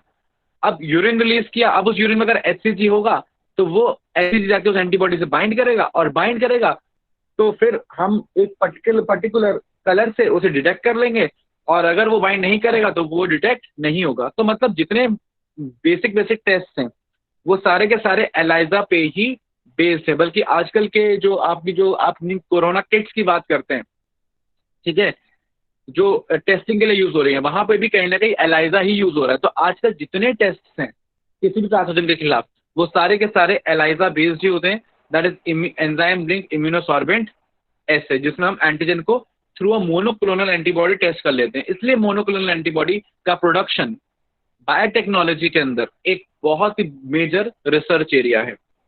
खैर, अब मोनोक्लोनल एंटीबॉडी पैसिव इम्यूनिटी में भी हेल्प करती है। पैसिव इम्यूनिटी कैसे? भाई फॉर एग्जांपल किसी सांप ने काट लिया, ठीक है ना, अब उससे ट्रीट होने के लिए, या टेटनस बैक्टीरिया है वो बॉडी में आ गया, उसको ट्रीट करने के लिए मैं डायरेक्टली एंटीबॉडीज दूंगा। सुना ना, मैं एंटीबॉडी थेरेपी, डायरेक्टली एंटीबॉडीज दे दी, तो क्या लगता है कौन सी एंटीबॉडी होंगी? वो मोनोक्लोनल एंटीबॉडीज होती हैं। आप पॉलीक्लोनल एंटीबॉडी नहीं दोगे, क्या दोगे? मोनोक्लोनल एंटीबॉडीज दोगे। आ रही बात समझ में? तो इन इम्यूनिटी, इन पैसिव इम्यूनिटी में भी रोल प्ले करती है कौन सी? Monoclonal antibody. तीसरा, cancer treatment as a drug delivery against cancer cell.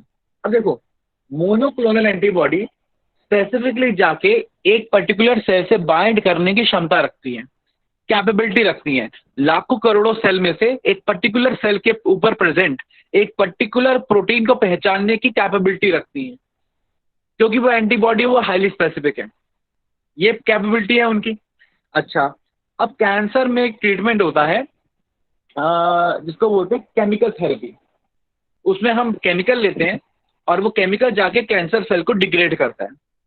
अब इस केमिकल थेरेपी का सबसे बड़ा नुकसान क्या है कि ये केमिकल थेरेपी के साइड इफेक्ट्स बहुत होते हैं। क्यों? हमने तो केमिकल अपनी तरफ से दे दिया, कैंसर सेल से बाइंड भी कर गया, लेकिन वो सारा का सारा कैंसर सेल से थोड़ा ना बाइंड किया, कुछ नॉर्मल सेल से बाइंड किया, कुछ दूसरे सेल से बाइंड किया, और जहां जहां नॉर्मल सेल से बाइंड किया, दूसरे सेल से बाइंड किया, वहां आपको साइड इफेक्ट्स पहुंचाए। तो क्या अगर मैं इस केमिकल जो मैं सेल से बाइंड करवाना चाह रहा हूं, अगर ये हजारों लाखों सेल में से स्पेसिफिकली कैंसर सेल को पहचान के उसी पर केमिकल रिलीज कर आए, तो भाई मेरा ये जो साइड इफेक्ट्स वाले हैं इशू है, ये काफी हद तक क्या हो जाएगा? कम हो जाएगा। तो उसकी डिलीवरी के लिए मैं इस्तेमाल क्या करता हूं? Monoclonal antibodies. भाई केमिकल तो जा ही रहा था, तो केमिकल को मैंने एंटीबॉडी से बाइंड कर दिया। एंटीबॉडी गई स्पेसिफिकली उस कैंसर सेल से बाइंड करी और साथ में केमिकल डिलीवर कर दिया, और उस केमिकल ने जाके क्या कर दिया? उस कैंसर सेल को क्या कर दिया? किल कर दिया। आ रही बात समझ में? तो कई ऐसी एंटीबॉडीज भी हैं। तो जो केमिकल थेरेपी भी आजकल हम देखते हैं कैंसर के अंदर भी, तो उस केमिकल थेरेपी के अंदर भी हम केमिकल को डिलीवर कराने के लिए एंटीबॉडीज का क्या करते हैं? इस्तेमाल करते हैं। और ऑफ कोर्स वो पॉलीक्लोनल नहीं रह सकती, पॉलीक्लोनल होंगी तो अलग अलग एंटीबॉडी से अलग अलग सेल्स जाके बाइंड करेंगी, हम वो नहीं चाहते। वो कैसी होंगी? मोनोक्लोनल। तो मोनोक्लोनल एंटीबॉडी का ये भी एक इंटरेस्टिंग एप्लीकेशन हो जाता है। तो बहुत सारे एप्लीकेशन से कहने का मतलब ये है। खैर, अगले पे चलते हैं। आपको ये बात क्लियर है, समझ में आ गया आपको कि क्या इंपॉर्टेंस है मोनोक्लोनल का, एंटीबॉडीज का, और क्या इंपॉर्टेंस है एंटीबॉडीज का, किस किस तरीके से हम उसको यूज कर पाते हैं?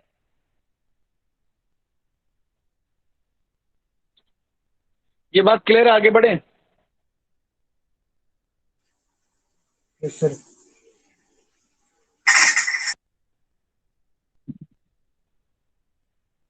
हाँ, ये बात क्लियर है?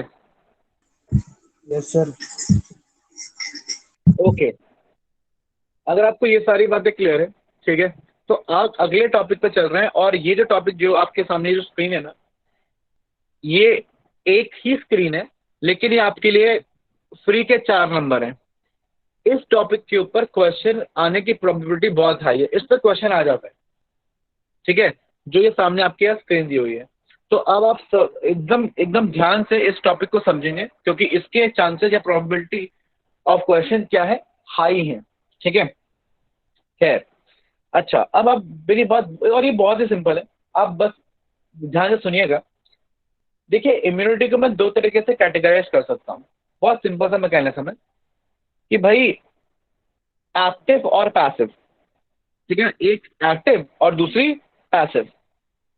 अब एक्टिव इम्यूनिटी कौन सी होगी, पैसिव कौन सी होगी, पहले आप ये समझ लीजिए, ठीक है। अगर किसी पर्टिकुलर पैथोजन के खिलाफ इम्यूनिटी या एंटीबॉडीज मेरी बॉडी में ही बनी है, तो मैं उससे आने वाली इम्यूनिटी को एक्टिव इम्यूनिटी कहूंगा। मतलब अगर एंटीबॉडीज मेरी बॉडी में ही बन रही हैं, मैं ही हूं जो एंटीबॉडी को बना रहा हूं, तो वो इम्यूनिटी एक्टिव इम्यूनिटी हो जाती है। सिंपल, एक्टिव मैं बना रहा हूं। अगर मैंने बाहर से बनी बनाई प्रिपेयर्ड एंटीबॉडी इस्तेमाल करी, तो फिर वो हो गई आपकी पैसिव इम्यूनिटी। मतलब मैंने घर में पिज्जा बनाया तो एक्टिव, और डोमिनोज से ऑर्डर किया तो पैसिव। तो मतलब खुद से एंटीबॉडी बनाई तो एक्टिव, और अगर बाहर से बनी बनाई ली तो पैसिव। क्लियर है पॉइंट? अच्छा, आपको सिंपल सा एग्जांपल ले लेता हूँ। सिंपल सा एग्जांपल, जैसे पोलियो का वैक्सीन, ठीक है। पोलियो के वैक्सीन में हम क्या करते हैं, आपको 2 बूंद जिंदगी की देते हैं। उन 2 बूंद जिंदगी के अंदर होता तो पोलियो वायरस ही है, एक्टिवेटेड पोलियो वायरस। अभी हम वैक्सीनेशन में आगे पढ़ेंगे। अब आपको पोलियो वायरस दे दिया, ठीक है, लेकिन वो कमजोर था, वीक था। अब उसके खिलाफ आपकी बॉडी ने इम्यून रिस्पॉन्स शो किया। अब आपकी बॉडी की ताकतवर और पैथोजन था वीक, तो आपकी जीत हुई। आपकी जीत हुई तो आपको पोलियो तो हुआ नहीं, लेकिन आपकी बॉडी को पता लग गया कि पोलियो वायरस किस तरीके का होता है, कैसे कैसे उसके सरफेस एंटीजन होते हैं। आपने वैसी वैसी एंटीबॉडी उसके खिलाफ बना ली। अब आप तैयार हो गए पोलियो के लिए, ठीक है। अब मैंने ऐसा एक बार नहीं किया, मैंने बार बार किया। पोलियो की ड्रॉप आपको 1 बार पिलाई, 2 बार पिलाई, 3 बार पिलाई, 4 बार पिलाई, हर रविवार पिलाई, हर पोलियो रविवार को पिलाई, ठीक है ना। तो अल्टीमेटली आपकी बॉडी ने बार बार पोलियो को फेस किया। हर बार वो कमजोर था, आपकी बॉडी ने बार बार इम्यून रिस्पॉन्स किया। आपका इम्यून रिस्पॉन्स स्ट्रॉन्ग बहुत ही ज्यादा स्ट्रांग हो गया। इतना स्ट्रांग हो गया कि अब जब एक्चुअल के अंदर पोलियो वायरस बाय चांस है, आप कहीं गए, आपके अंदर बाय चांस कहीं से एक्चुअल असली वाला पोलियो वायरस आ गया जो एक्टिवेटेड वीक नहीं था, एकदम मजबूत या स्ट्रांग था, तो आपकी बॉडी तो उसके लिए पहले से ही तैयार है। तो आपकी बॉडी के अंदर ऑलरेडी एंटीबॉडी प्रोड्यूस है, वो उसको जाके किल कर देंगी। ये कॉन्सेप्ट है वैक्सीनेशन का, ठीक है। तो अब कॉन्सेप्ट ये है कि आपकी बॉडी में जो पोलियो की वैक्सीन दी गई थी, क्या वो एंटीबॉडी थी या खुद पोलियो था? वो खुद पोलियो था। एंटीबॉडी तो आपने बनाई ना। तो इस तरीके की इम्यूनिटी जहां पे एंटीबॉडी आप खुद बनाते हैं, उसको बोलते हैं हम एक्टिव इम्यूनिटी। चाहे वो आपने बाहर से ली हो कहीं से, चाहे आपकी बॉडी में बाय चांस आया हो, दोनों केस में अगर आप एंटीबॉडी खुद बना रहे हो तो हम उसको बोलेंगे एक्टिव इम्यूनिटी, ठीक। अच्छा, एक्टिव इम्यूनिटी में थोड़ा टाइम लगता है, समझ रहे हो ना आप, कि भाई पहले पोलियो वायरस आएगा, ठीक है, मतलब आपका वैक्सीनेशन हो गया, ठीक। लेकिन इस पोलियो वायरस को बॉडी पहचानेगी, समझेगी, एंटीबॉडी बनाएगी, तैयार होगी। तो जब तैयार हो गई, आपका इम्यूनाइजेशन हो गया। तो 2 टर्म्स है, वैक्सीनेशन मतलब वैक्सीन दे दी, इम्यूनाइजेशन मतलब आपकी बॉडी क्या हो गई, रेडी हो गई। दोनों में फर्क है थोड़ा सा, ठीक है। इसमें टाइम लगेगा, हफ्ता, 10 दिन, 15 दिन, जो भी लगेंगे, ठीक है। मान लो आपको सांप ने काट लिया, तो क्या लगता है कि मैं आपको थोड़ा सा जहर दूं कि आपकी बॉडी एंटीबॉडी बनाए फिर उसको किल करे? वो तो पहले से बहुत सारा आ चुका है। अब हमारे पास टाइम ही नहीं है बिल्कुल भी, हमें तो फटाफट से एक्शन चाहिए।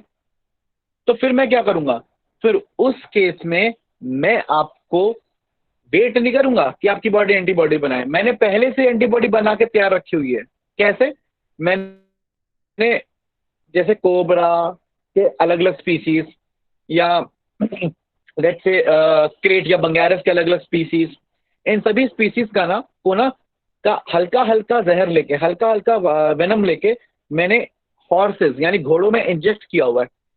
घोड़ों में उसको इंजेक्ट करते हैं हल्का से अमाउंट का, और घोड़े उसके खिलाफ एंटीबॉडी बनाते हैं, ठीक है, क्योंकि हल्के अमाउंट का तुमको किल नहीं करता और एंटीबॉडी बन जाती है। अब उन एंटीबॉडी को, जैसे मैंने बोला प्लाज्मा थेरेपी, प्लाज्मा हमने घोड़े का ले लिया, उसमें से एंटीबॉडी निकाल ली। अब किसी इंसान को अगर किसी सांप ने काट लिया तो हमारे पास टाइम नहीं है, तो हमने सीधा वो एंटीबॉडीज उठाई और जाके उसमें कर दी, इंजेक्ट कर दी। अगर उसको कोबरा ने काटा तो कोबरा वाली एंटीबॉडीज, बंगारस ने काटा तो बंगारस वाली एंटीबॉडीज, ठीक है ना। और या अगर किसी स्पेसिफिक सांप ने काटा तो वो वाली एंटीबॉडीज अगर हम पहचान जाए कौन सा सांप ने काटा तो दैट बिकम्स ईजियर, वरना उसको जो मोस्ट प्रोबेबल एंटीबॉडीज वो सारी दे दी। तो कहने का मतलब ये है कि हम कई बार ट्रीटमेंट ऐसे भी करते हैं कि हम एंटीबॉडी बनने का वेट नहीं करते, हम बनी बनाई एंटीबॉडीज पर्सन में इंजेक्ट कर देते हैं। तो उस केस में जो इम्यूनिटी होती है उसको हम बोलते हैं पैसिव इम्यूनिटी। ठीक है, जैसे कि एग्जांपल दो अगर मैं और, तो मदर्स मिल्क से अगर एंटीबॉडी आ रही है ना, मदर ने इन्फेंट को मिल्क फीड किया, उस मिल्क में एंटीबॉडीज आ रही हैं, वो बनी बनाई है मदर के बॉडी में, तो वो क्या हो गई? Passive immunity. प्लेसेंटा से एंटीबॉडी एंटर कर रही है पर्सन के अंदर, तो वो क्या हो गई? Passive immunity. तो ये सारी क्या हो गई? पैसिव इम्यूनिटी, जिसको हम बोलते हैं ना सीरम। जहां भी हम सीरम दे रहे हैं, जैसे कि फॉर एग्जाम्पल प्लाज्मा थेरेपी, जैसे आप बात कर रहे हो, प्लाज्मा थेरेपी एक तरीके का क्या है? Passive immunity. क्यों? क्योंकि हम प्लाज्मा दे रहे हैं, बनी बनाई एंटीबॉडीज दे रहे हैं। ठीक है, तो वो क्या हो जाती है? वो सब तो क्या हो गई? Passive immunity. और जहां पे बॉडी में खुद बन रही है that is active immunity. Okay, ये तो हुआ एक कॉन्सेप्ट। दूसरा है कि इम्यूनिटी को मैं दो टर्म्स में और बांट सकता हूं। कैसे? एक भाई नेचुरल, दूसरा है आर्टिफिशियल। अगर मेरी बॉडी में पैथोजन या एंटीबॉडी नेचुरली आ रहा है तो वो नेचुरल इम्यूनिटी है, और अगर आर्टिफिशियल आ रहा है तो आर्टिफिशियल इम्यूनिटी है। भाई फॉर एग्जांपल, अगर वो प्लेसेंटा के थ्रू आया, प्लेसेंटल बैरियर के थ्रू मेरे को इम्यूनिटी आ गई, तो नेचुरल प्रोसेस है ना, या मदर मिल्क से मेरे को एंटीबॉडी आई मेरी बॉडी में, तो नेचुरल प्रोसेस है। या फॉर एग्जांपल, मैं जा रहा था, मेरी बॉडी में लेट्स से कोरोना वायरस आ गया और मेरी बॉडी, मैं कोरोना वायरस से बीमार नहीं हुआ, मेरे पास उसके लिए इम्यूनिटी आ गई, तो ये जो आई इम्यूनिटी सारी की सारी नेचुरल है ना। मैं थोड़ा ना क्या कि आओ मुझे कोरोना का इंजेक्शन लगाओ, ठीक है, ये तो मैंने किया नहीं। तो ये जितनी इम्यूनिटीज हैं, या आपको टाइफाइड हुआ, आप टाइफाइड के खिलाफ इम्यून हो गए, आपको मलेरिया के खिलाफ इम्यून हो गए, तो ये जितनी सारे नेचुरली आपकी बॉडी में इम्यूनिटी आ रही है, ठीक है ना, ये सारी तरीके की क्या हो गई? नेचुरल इम्यूनिटी हो गई, नेचुरल, जिसमें कोई आर्टिफिशियल लेना देना नहीं है। लेकिन मैंने 2 बूंद जिंदगी के बचपन में पी, हेपेटाइटिस बी का वैक्सीन लगाया, बीसीजी का वैक्सीन लगाया, एमएमआर का वैक्सीन लगाया, डीपीटी का वैक्सीन लगाया, ये मैंने वैक्सीन सब लगाए, इंजेक्शन बचपन में लगाए ताकि मुझे कोई बीमारी ना हो। रेबीज का इंजेक्शन लगाया, ठीक है, एंटी टेटनस सीरम लगाया, टेटनस का इंजेक्शन लगवाया। ये सारी जो इम्यूनिटी है ये सारी आर्टिफिशियल है, बाहर से आई है, मैंने जानबूझ के बॉडी में लाई है। ये सारी इम्यूनिटी कैसे हो गई? आर्टिफिशियल हो गई। Clear point? तो अब इस आर्टिफिशियल, नेचुरल, एक्टिव और पैसिव, इसके कॉम्बिनेशन से हम 4 कैटेगरी बना सकते हैं। Clear point? आ रही है बात समझ में? भाई फॉर एग्जाम्पल, मैं आपको एग्जाम्पल बताता हूँ, अब मेरी बात ध्यान से सुनना। आपको क्वेश्चन इस तरीके से आएगा। अब मान लो कि आपकी बॉडी में बाय चांस टाइफाइड आया और आपकी बॉडी टाइफाइड के लिए इम्यून हो गई। लेट्स से टाइफाइड आया और बॉडी टाइफाइड के लिए इम्यून हो गई, या कोरोना वायरस आया और कोरोना वायरस के लिए क्या हो गए? इम्यून हो गए। तो अब पहला सवाल है, ये इम्यूनिटी नेचुरल है या आर्टिफिशियल है? ऑफ कोर्स मैं मांगने तो गया नहीं हूँ किसी से कि लाओ आधा ग्राम कोरोना वायरस दे दो, तो ये मेरी बॉडी में बाय चांस आया है, तो दैट इज नेचुरल इम्यूनिटी। ठीक है, अगला सवाल ये आता है कि ये नेचुरल में कौन सी वाली है, एक्टिव है या पैसिव है? तो आप खुद से सवाल करो, एंटीबॉडी खुद बनी है, मतलब मैंने एंटीबॉडीज ली हैं, या पैथोजन लिया है? जैसे एंटीबॉडी खुद बनी, मेरी बॉडी में बनी है, बाहर से आई है, तो बटा वैसे बात है, आपकी बॉडी में टाइफाइड आया ना, आपकी बॉडी में तो कोरोना वायरस आया ना, तो एंटीबॉडी तो आपने खुद बनाई है ना। तो ये एक्टिव इम्यूनिटी है। तो कौन सी कैटेगरी में आएगी? ये आएगी नेचुरली एक्वायर्ड एक्टिव इम्यूनिटी, कि नेचुरली हुई है मेरी बॉडी में और एंटीबॉडी मैंने खुद बनाई है, तो किसमें एग्जांपल आ गई है? नेचुरली एक्वायर्ड एक्टिव इम्यूनिटी में एग्जांपल आ गया। अच्छा, ये भी तो हो सकता था। अच्छा, आप ये समझो कि मदर्स मिल्क से या प्लेसेंटल बैरियर से, ठीक है, मेरी बॉडी में एंटीबॉडीज आ गई, ठीक है ना, एंटीबॉडीज क्रॉस करी प्लेसेंटल बैरियर, बॉडी में आई होंगी। अच्छा, अब खुद से सवाल करो, क्या ये नेचुरल है या आर्टिफिशियल है? भाई बट ऑब्वियसली ये एक नेचुरल फिनोमेना है, तो ये नेचुरल इम्यूनिटी है। अच्छा, नेचुरल इम्यूनिटी में कौन सी है? एक्टिव है, पैसिव है? एंटीबॉडी खुद बनी है, मैंने बनाई है? सॉरी, मैंने बनाई है, बाहर से आएंगे? ऑफकोर्स मदर से आएंगे, बाहर से आएंगे, तो किसका एग्जाम्पल हो गया? पैसिव का। तो ये इन टुगेदर कैसा हो गया, नेचुरली एक्वायर्ड पैसिव इम्यूनिटी। आ रही बात समझ में? तो नेचुरल एक्वायर्ड में भी एक्टिव भी हो सकता है, पैसिव भी हो सकता है। आ गई बात समझ में? अगले पे चलते हैं। अगला इमेजिन करो, वही जो मैंने एग्जांपल लिया था 2 बूंद जिंदगी की पोलियो की वैक्सीन। पोलियो के अगर मैंने वायरस ले लिया, ठीक है, और मैं अगर वायरस ले रहा हूं बाहर से, तो क्या पोलियो बाय चांस मेरी बॉडी में आया है? नहीं, मैंने तो जानबूझ के पोलियो की 2 बूंद ली है ताकि मैं पोलियो के लिए इम्यून हो जाऊं। तो ये नेचुरल हुआ या आर्टिफिशियल हुआ? ऑफ कोर्स ये आर्टिफिशियल हुआ। ये नेचुरल मैकेनिज्म थोड़ी ना है, जो होना ही होना है, तो हमने बनाया है तरीका, तो ये आर्टिफिशियल है। अच्छा, अब एंटीबॉडी मैं बना रहा हूं या मैंने बनाई ली है? मैंने तो पोलियो का पैथोजन लिया है, एंटीबॉडी तो मैं बना रहा हूं, तो मतलब ये एक्टिव है। इसका मतलब इसकी ओवरऑल कैटेगरी क्या हो गई? This is artificially acquired active immunity. मतलब आर्टिफिशियली हो रही है और एंटीबॉडी कहाँ बन रही है? बॉडी में ही बन रही है। तो मेजर वैक्सीन, डीपीटी, ये सब मेजरली आपकी किस में आ जाती हैं? आपकी इसी में आ जाती हैं, आर्टिफिशियली एक्वायर्ड एक्टिव इम्यूनिटी में आ जाती हैं। अच्छा, उसके बाद नेक्स्ट एग्जांपल, अगर मैं एंटी टेटनस सीरम या सीरम ले रहा हूं, या मैं प्लाज्मा थेरेपी करा रहा हूं, तो ये किस में आएगा? अब मैं पहली चीज प्लाज्मा थेरेपी कराई तो वो नेचुरल नहीं है, आर्टिफिशियल है, बाहर से आ रहा है, ठीक है। आ क्या रहा है? एंटीबॉडीज। तो कैसी इम्यूनिटी हो गई? पैसिव। एंटीबॉडी मैंने नहीं बनाई, किसी और ने बनाई, मैंने तो बस ले ली, तो दैट इज पैसिव इम्यूनिटी। तो ये किस में आ गया? प्लाज्मा थेरेपी किस में आ गया? प्लाज्मा थेरेपी आ गया आर्टिफिशियली एक्वायर्ड पैसिव इम्यूनिटी में। आ रही है बात समझ में? अब आखिरी कॉन्सेप्ट इसी से रिलेटेड। अब मुझे ये बताओ, ये सोचो, ठीक है, कि ज्यादा देर तक इफेक्ट किसका रहेगा? ज्यादा लॉन्ग लास्टिंग इफेक्ट किसका होगा? बट ऑब्वियसली ज्यादा लॉन्ग लास्टिंग इफेक्ट होगा आपका एक्टिव इम्यूनिटी का। क्यों? क्योंकि आपने वायरस लिया, आपने एंटीबॉडीज बनाई, भरमार बनाई, और सिर्फ एंटीबॉडीज नहीं बनाई, आपके बी सेल्स भी एक्टिव हुए, मेमोरी सेल्स भी आए। तो कहने का मतलब ये है कि कहीं ना कहीं पे आपके पास बी सेल्स भी आए, टी सेल्स भी आए, और जब तक वो रहेंगे, मेमोरी रहेगी, ज्यादा लंबे पीरियड के लिए आप इम्यून रहेंगे। तो जब आप एक्टिवली इम्यून होते हो, तो आप ज्यादा लॉन्गर पीरियड के लिए क्या होते हो? इम्यून होते हो।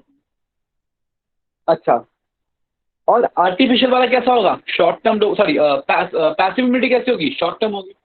तो कहने का मतलब ये है कि एक्टिव इम्यूनिटी लॉन्ग टर्म होती है और पैसिव इम्यूनिटी शॉर्ट टर्म होती है। क्यों? भाई एंटीबॉडीज प्रोटीन ही तो है। आपने एंटीबॉडीज आज ली, 2-4 दिन वो अपनी बॉडी में सर्कुलेट करी, है तो प्रोटीन ही, धीरे धीरे डिग्रेड हो जाएंगे, और जब डिग्रेड हो जाएंगे फिर से आपकी बॉडी में वो क्या कहते हैं, इम्यूनिटी खत्म। ठीक है, अभी जो बैक्टीरिया आया था उससे तो आपने ट्रीट हो गए, ठीक हो गए। मान लो दोबारा वही वायरस आता है, तो आपके पास तो कोई मेमोरी है ही नहीं, आपके पास तो कुछ भी बी सेल टी सेल है ही नहीं जो कंटिन्यूसली एंटीबॉडी बना सके, तो आपकी इम्यूनिटी तो खत्म हो गई। तो शॉर्ट टर्म इम्यूनिटी होती है किसकी? Passive immunity is short term. अच्छा, अगर अचानक जरूरत पड़े तो कौन सी लोगे? ऑफकोर्स हम पैसिव ही लेंगे, क्योंकि एक्टिव में तो टाइम लगेगा। तो अगर अर्जेंसी बहुत जरूरी हो कि पर्सन मर रहा है, अब उसको बचाने की प्रायोरिटी है, तो we go for the passive immunity. और अगर लॉन्ग टर्म के लिए उसको तैयार करना है, तो we go for the which immunity? We go for the active immunity. आ रही है बात समझ में? भाई एक पर्सन को 1 दिन में 2 दिन में नीट से निकलवाना है, तो सिंपल सा तरीका, उसको नीट का पेपर चोरी करके लाके दे दो, एक तरीके से वो 2 दिन में नीट से निकाल लेगा। और अगर लॉन्ग टर्म में उसको तैयार करना है, अच्छा डॉक्टर बनाना है, तो भैया 2 साल बैठ के उसकी तैयारी कराओ आराम से नीट की।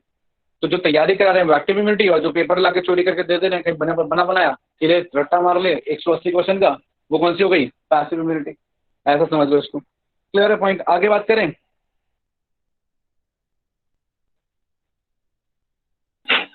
सर ठीक है, और अगला टॉपिक जो हमारे पास है वो हमारा टॉपिक है on the vaccination.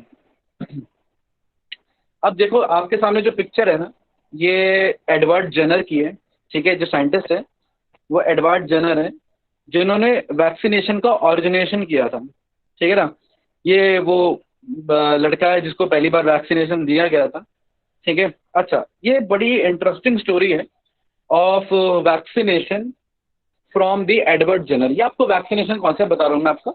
Vaccination concept ठीक वैसा ही है जैसा हम आपकी नीट की तैयारी करवाते हैं, ठीक है ना। हम आपको टेस्ट पेपर देते हैं, क्वेश्चंस देते हैं, ठीक वैसे ही क्वेश्चंस देते हैं जैसे नीट में आ सकते हैं।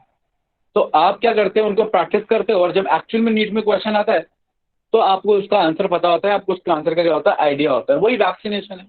हमने अपनी बॉडी को ट्रेन किया, रेडी किया कि वो क्या हो जाए, बॉडी के लिए क्या हो जाए, ट्रेन किया था कि वो एक्चुअल पैथोजन के लिए क्या हो जाए, तैयार हो जाए, ठीक है ना। अच्छा, अच्छी बात क्या है कि हम जो ये आपके टेस्ट लेते हैं, जितने आपके टेस्ट लिए, हमने नीट की तैयारी के लिए टेस्ट लिए, आपको इन टेस्ट के ऊपर ना मार्क नहीं किया जाता। मार्क इन सेंस, इसमें आपके नीट के वेटेज में कोई कमी नहीं पहुंचती।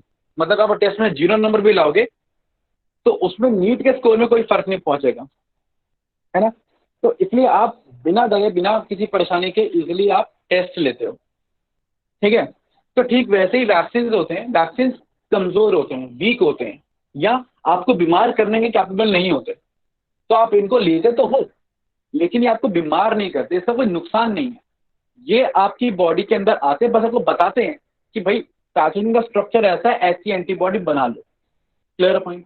अच्छा, इसका ऑरिजिन कैसे हुआ था? ऑरिजिन कुछ इस तरीके से हुआ था कि जैसे अभी कोरोना वायरस बहुत ज़्यादा फैला हुआ है, एक टाइम आया था 70s में, ठीक है ना, 18th सेंचुरी में, कि जब स्मॉल पॉक्स बहुत ज़्यादा फैल गया था, ठीक है। अब स्मॉल पॉक्स इतना फैल गया था एक पर्टिकुलर रीजन में कि बहुत सारे लोग स्मॉल पॉक्स से मरने लग गए थे। आज तो स्मॉल पॉक्स हमने इरेडिकेट ही कर दिया पूरे वर्ल्ड से, पूरी दुनिया में किसी को स्मॉल पॉक्स नहीं होता, लेकिन इस टाइम पे स्मॉल पॉक्स बहुत ही कॉमन सा डिसऑर्डर था। खैर, तो स्मॉल पॉक्स जब बहुत सारे लोग मर रहे थे, तो एक चीज ऑब्जर्व की गई कि जो मिल्क मेड थे, जिनको हम आम भाषा में दूधिये बोलते हैं, जो दूध बेचते हैं या गाय का दूध निकालते हैं, मिल्क मेड, उनको स्मॉल पॉक्स नहीं हुआ, कुछ स्मॉल पॉक्स को, है ना, कुछ लोगों को। ये ऑब्जर्व किया एडवर्ड जेनर कि भैया इनको तो स्मॉल पॉक्स नहीं हो रहा। फिर सवाल ही पैदा हुआ, इनको स्मॉल पॉक्स क्यों नहीं हो रहा? तो एडवर्ड जेनर ने ऑब्जर्व किया कि इनको स्मॉल पॉक्स इसलिए नहीं हो रहा क्योंकि इनकी गाय को काउ पॉक्स है। अब गाय को था काउ पॉक्स। काउ पॉक्स का वायरस अलग है, स्मॉल पॉक्स का वायरस अलग है, लेकिन मिलता जुलता है। काउ पॉक्स का जो वायरस है, वो वायरस अगर काउ को है तो ह्यूमन की बॉडी में भी आएगा। बट ऑब्वियसली बात है, कोई भी वायरस किसी भी एनिमल का है वो ह्यूमन बॉडी में आ सकता है, लेकिन हमें बीमार करेगा या नहीं ये जरूरी नहीं है। आगे बात समझ, क्योंकि बैक्टीरिया वायरस जो भी आसपास ऑर्गेनिज्म होते हैं एक दूसरे की बॉडी में जाते आते रहते हैं। हमारे बॉडी, हमारे ऑर्गेनिज्म, हमारे बैक्टीरिया वायरस काउ डॉग के बॉडी में जाते रहते हैं, उनके बैक्टीरिया वायरस हमारी बॉडी में आते रहते हैं, क्योंकि हम सब मिलके ही रहते हैं। तो भाई काउ को काउ पॉक्स था तो वो वायरस, बट ऑब्वियसली उन मिल्क मेड की बॉडी में भी गया होगा। अब क्योंकि वो काउ पॉक्स है, स्मॉल पॉक्स नहीं, वो ह्यूमन के लिए नहीं है, काउ के लिए, तो उसने इनको ज्यादा बीमार नहीं किया, थोड़ा बहुत हल्का बुखार है ना।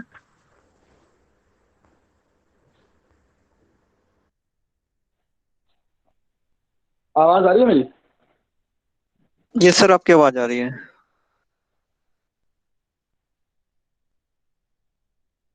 ओके, तो मैं ये कह रहा हूँ कि अब काउ पॉक्स, क्योंकि वो काउ का पॉक्स है, और let's say foul pox foul का पॉक्स है, तो वो ह्यूमन को बीमार नहीं करता। That is not zoonotic disease. तो काउ पॉक्स मिल्क मेड में आया, थोड़ा बहुत उनको क्या कहते हैं, जुकाम खांसी ये सब कॉज किया, बीमार नहीं किया, है ना। जैसे स्मॉल पॉक्स में डेथ हो जाती है, पैचेस बन जाते हैं, वो सब नहीं हुए। थोड़ा बहुत अगर हुए हो तो ज़्यादा नहीं, ठीक है ना, ज़्यादा बीमार नहीं हुए काउ पॉक्स से।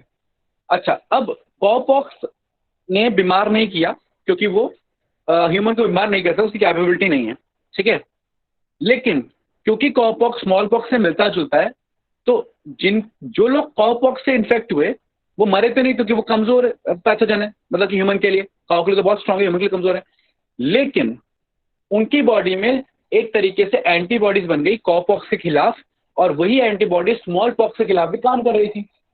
तो इसलिए जब स्मॉल पॉक्स उनकी बॉडी में मान लो आया होगा, तो उसी एंटीबॉडीज ने उस पैथोजन को क्या कर दिया होगा, डिग्रेड कर दिया होगा। अब इतना ज्यादा हमें उस टाइम में पता नहीं था, हमें तो बस इतना पता था कि जिसको काउ पॉक्स हुआ है उसके पास कुछ ऐसा है, एडवर्ड जेनर को पता था कि उसके पास कुछ ऐसा है कि जिससे स्मॉल पॉक्स उन दूधियों को या उन मिल्क मेड्स को नहीं हो रहा। तो उसको बड़ा अच्छा आइडिया मिल गया। उसने क्या किया, काउ पॉक्स, जो जब आपको कोई पॉक्स होगा, चिकन पॉक्स होगा, तो ऐसे फिंसी सी हो जाती है, तो उसको है ना, उसके उसके जो अंदर जो पस होती है ना, स्कैब होता है, उस स्कैब के अंदर वो वायरस रहता है, ठीक है ना। अगर आपको चिकन पॉक्स हुआ है और आपने वो जो फिंसी या फोड़ा या जो आपको पॉक्स जो है वो आपको हुआ है, अगर आपने वो छील कर उसका जो प्लाज्मा, उसके अंदर जो पस है या स्कैब है, उसको किसी और पर्सन की स्किन पर रब कर दिया या उसकी बॉडी में एंटर करा दिया, तो उसको भी चिकन पॉक्स हो जाएगा, अगर अगर उसके पास इम्यूनिटी नहीं है तो वही स्मॉल पॉक्स के साथ है कि इस तरीके से फैलता है। तो उसने क्या किया, जैसे काउस थी, उनका जो स्कब था, स्कैम था, या जो पर्सन जिनको उसके काउ से वो काउ पॉक्स का वायरस लिया, कहाँ से, उनके वो पॉक्स में से या उनके स्कब में से। अब उस वायरस को लोगों में इंट्रोड्यूस कर दिया, सबसे पहले इस बच्चे में इंट्रोड्यूस किया। अब जब इस बच्चे में इंट्रोड्यूस किया, ठीक है, तो उसको थोड़ा जुकाम, थोड़ी खांसी हुई, ऑफकोर्स थोड़ा पैथोजन तो है ही, लेकिन फिर इस बच्चे को स्मॉल पॉक्स नहीं हुआ। आ रही बात सामने, मतलब काउ पॉक्स के खिलाफ बनी इम्यूनिटी स्मॉल पॉक्स के लिए काम करने लगी। तो ये तरीका बन गया और यहाँ से वैक्सीनेशन का क्या हुई, शुरुआत हुई। उस टाइम पे इसको वैक्सीनेशन नहीं कहा गया, बाद में जब एक प्रॉपर मेथड बनाया गया इस तरीके से ट्रीट करने को, तो फिर उस ट्रीटमेंट करने के मेथड को वैक्सीनेशन नाम दिया गया। क्यों? क्योंकि वैक्सा का मतलब ही काउ होता है, इन ग्रीक टर्म्स वैक्सा मतलब काउ। तो काउ से जो इम्यूनिटी की शुरुआत हुई थी, उस तरीके को आज हम वैक्सीनेशन के नाम से जानते हैं कि हाँ, इस तरीके से इम्यूनिटी मिलती है। तो वैक्सीनेशन का सारा कॉन्सेप्ट यही है कि एक पैथोजन जो कि कमजोर है उसे आपकी बॉडी में इंट्रोड्यूस कर दो, ताकि एक्चुअल में जब पैथोजन आए तो फिर उसके खिलाफ इम्यून रिस्पॉन्स कम आए या ना आए। अब वैक्सीनेशन के 4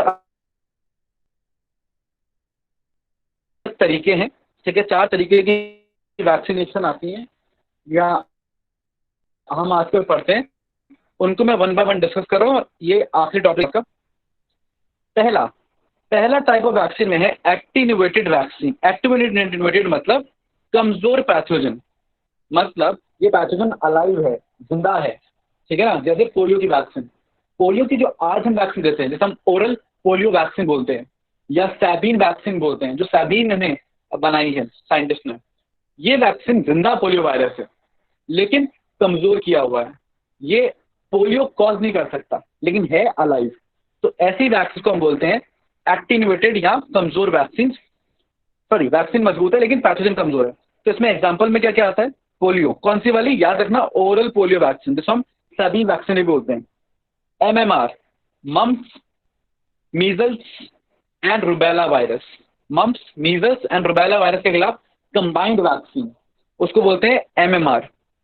BCG, जिसमें जिसका फुल फॉर्म है बैसिलस कालमेट गुएरिन। बैसिलस यानी वो बैक्टीरिया जिस वैक्सीन को बनाया है, and Calmette and Guerin scientist के नाम है। तो याद रखना, MMR कंबाइंड वैक्सीन है, BCG कंबाइंड वैक्सीन नहीं है। BCG सिर्फ और सिर्फ ट्यूबरक्लोसिस के खिलाफ होती है, ठीक है ना। BCG ट्यूबरक्लोसिस की वैक्सीन है, ये सिर्फ ट्यूबरक्लोसिस के लिए है। लेकिन MMR मम्प्स के लिए भी है, मीजल्स के लिए भी है और रुबेला वायरस के लिए भी है। तो MMR कंबाइंड है। खैर, दोनों में कॉमन क्या है, दोनों में हम इस्तेमाल करते हैं कमजोर या एक्टिन्यूएटेड पैथोजन। दूसरी तरीके की वैक्सीन होती है इनएक्टिवेटेड, मतलब जिसको किल कर दिया गया है। किल कर दिया कैसे, या तो हीट से या केमिकल से किल कर दिया। एग्जाम्पल में अगेन पोलियो वैक्सीन, कौन सी वाली, साल्क पोलियो वैक्सीन। याद रखना, जब पहली बार पोलियो की वैक्सीन बनी तब वो साल्क ने बनाई, उसका नाम दिया साल्क पोलियो वैक्सीन। वो वैक्सीन किल्ड पोलियो को इस्तेमाल किया गया और थ्रू ब्लड दिया गया, मतलब इंट्रावेनस पोलियो वैक्सीन, IPV बोलते हैं उसको, ठीक है ना। IPV मतलब इंट्रावेनस पोलियो वैक्सीन। तो पहले ब्लड के थ्रू दी जाती थी पोलियो की वैक्सीन, जब पहली बार बनाई गई थी। वो तो बाद में एहसास हुआ कि हम पोलियो को वीक करके भी इस्तेमाल कर सकते हैं, ओरली भी इस्तेमाल कर सकते हैं। तो अभी जो ओरली इस्तेमाल की जाती है 2 बूंद जिंदगी की, वो एक्चुअली आपकी ओरल पोलियो वैक्सीन है, जिसमें एक्टिन्यूएटेड पैथोजन है। लेकिन जो पहली बार बनी थी, डिस्कवर हुई थी, वो कैसे हुई थी, किल्ड वाली इस्तेमाल हुई थी, और वो साल्क ने की थी। आज जो इस्तेमाल करते हैं हम सैबीन वाली इस्तेमाल करते हैं। क्लियर है पॉइंट? तो ये डिफरेंस है। खैर, रेबीज, के खिलाफ वैक्सीन, वो भी किल्ड है। हेपेटाइटिस ए के खिलाफ जो वैक्सीन इस्तेमाल होती है वो भी इनएक्टिवेटेड है। हेपेटाइटिस बी वाली नहीं, बी वाली जो है वो हम एक तरीके की सब यूनिट इस्तेमाल करते हैं, उसमें पूरा पैथोजन इस्तेमाल ही नहीं होता। खैर वो आपकी हो गई। मतलब एक पैथोजन अगर मुझे देना है एज अ वैक्सीन तो मैं पैथोजन को मार के भी दे सकता हूँ और पैथोजन को जिंदा भी दे सकता हूँ। जिंदा दिया तो एटेन्यूएटेड और मार के दिया तो इनएक्टिवेटेड या किल्ड। तीसरा है टॉक्सॉइड। टॉक्सॉइड का मतलब हमने दिया टॉक्सिन और टॉक्सिन को इनएक्टिवेट कर दिया।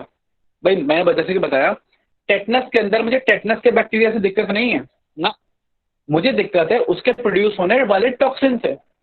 तो मैं क्यों पूरा का पूरा बैक्टीरिया एज अ वैक्सीन दूं? मैं तो सिर्फ बॉडी को टॉक्सिन के खिलाफ ट्रेन करा दूं। आ रही बात समझ में? तो मैंने पर्टिकुलर टॉक्सिन के खिलाफ क्या करा दिया, उसको ट्रेन करा दिया। आ रही बात समझ में?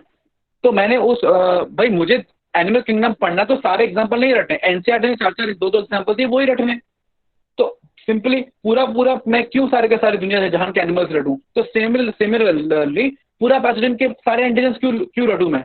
जब नुकसान तो टॉक्सिन ही दे रहा है तो क्यों ना मैं टॉक्सिन से ही खुद को प्रिपेयर कराऊं। तो अगर मैं टॉक्सिन को एज अ वैक्सीन इस्तेमाल करता हूं तो उसको हम बोलते हैं टॉक्सॉइड। और ऐसा कर पाते हैं हम किसके केस में? टेटनस के केस में, डिप्थीरिया के केस में। क्लियर है पॉइंट? आ रही बात समझ में? नेक्स्ट है सब यूनिट वैक्सीन। अब सब यूनिट वैक्सीन में क्या है कि पूरा पैथोजन देने के बजाय हम स्पेसिफिकली जो सरफेस के ऊपर एंटीजन है, पहचाना तो एंटीजन ही को है ना, बाइंड तो एंटीजन से ही करना है ना।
मेरी आवाज आ रही है?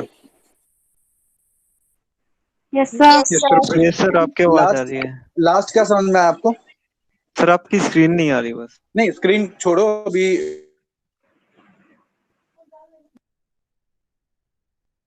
क्लास एंड करने का टाइम आ गया। मुझे बताओ लास्ट क्या समझ में आया बस। टॉक्साइड तक हो गया सर। हाँ तो देखो मैं आपको बता रहा था कि अलग अलग तरीके के वैक्सीन हो सकते हैं, अलग अलग तरीके हो सकते हैं। इसको हम अब नेक्स्ट क्लास में डिस्कस करेंगे। ओवरऑल बस इतना याद रखो कि कोई एक वैक्सीन पूरा पैथोजन भी हो सकता है और जरूरी नहीं पूरा पैथोजन हो, उसका सिर्फ टॉक्सिन भी हो सकता है या सिर्फ सरफेस एंटीजन भी हो सकता है। नेक्स्ट टाइम मैं आपको बताऊंगा कि डीएनए को भी एज ए वैक्सीन इस्तेमाल कर सकते हैं। तो नेक्स्ट टाइम हम इसी टॉपिक को यहीं से लेंगे, वैक्सीन वापस से डिस्कस करेंगे कि टाइप्स ऑफ वैक्सीन क्या क्या हो सकता है, और डिस्कस करेंगे हम about the lymphoid organs, auto immunity और एलर्जी। ये सारी चीजें को डिस्कस करके इम्यूनिटी वाले पार्ट को खत्म कर देंगे। ठीक है, तो नेक्स्ट टाइम हम उन चीजों की बात करेंगे। ठीक है, और किसी को कोई मेजर डाउट है तो पूछ ले मुझसे फटाफट से। सर एक कोई बार स्पेसिफिक डाउट है तो। टाइप ऑफ वैक्सीन में बीसीजी बेटा मैं आपको आगे बता दूंगा कि बीसीजी में ना B stands for bacillus. Bacillus actually वो बैक्टीरिया है जिससे बनाई जाती है, जिसको यूज करते हैं बनाने के लिए टाइफाइड का क्या कहते हैं, सॉरी ट्यूबरक्लोसिस का क्या वैक्सीन। तो B stands for bacillus, CG stands for Calmette and Guerin, CALMET Calmette, GUEIREN Guerin. मतलब ये साइंटिस्ट है कालमेट और ग्वेरिन जिन्होंने ये वैक्सीन बनाया। ओके सर एक और किसी को डाउट? MHC क्लास 1 और क्लास 2 बताएं सर। MHC बेटा MHC ना पर्टिकुलर प्रोटीन्स होते हैं जो हर सेल के पास प्रेजेंट होते हैं, जो ये बताते हैं कि वो कौन से स्पीशीज को बिलोंग करता है। मतलब स्पीशीज स्पेसिफिक होते हैं। ह्यूमन के अच्छा अलग, डॉग के अंदर अलग, और ह्यूमन में भी परसेंट टू परसेंट थोड़े से वेरी करेंगे, तभी तो हमें जिनकी वजह से ये किडनी रिजेक्शन, ग्राफ्ट रिजेक्शन आता है कि भाई डोनर की किडनी ली तो बॉडी ने उसके खिलाफ इम्यून रिस्पॉन्स शो किया, तो वो मेजरली एमएचसी की वजह से है। चलिए फिर, और किसी को कोई डाउट नहीं है अगर, तो अगली बार बात करेंगे, आगे कंटिन्यू करेंगे, ठीक है। चलिए फिर, सी इन द नेक्स्ट क्लास।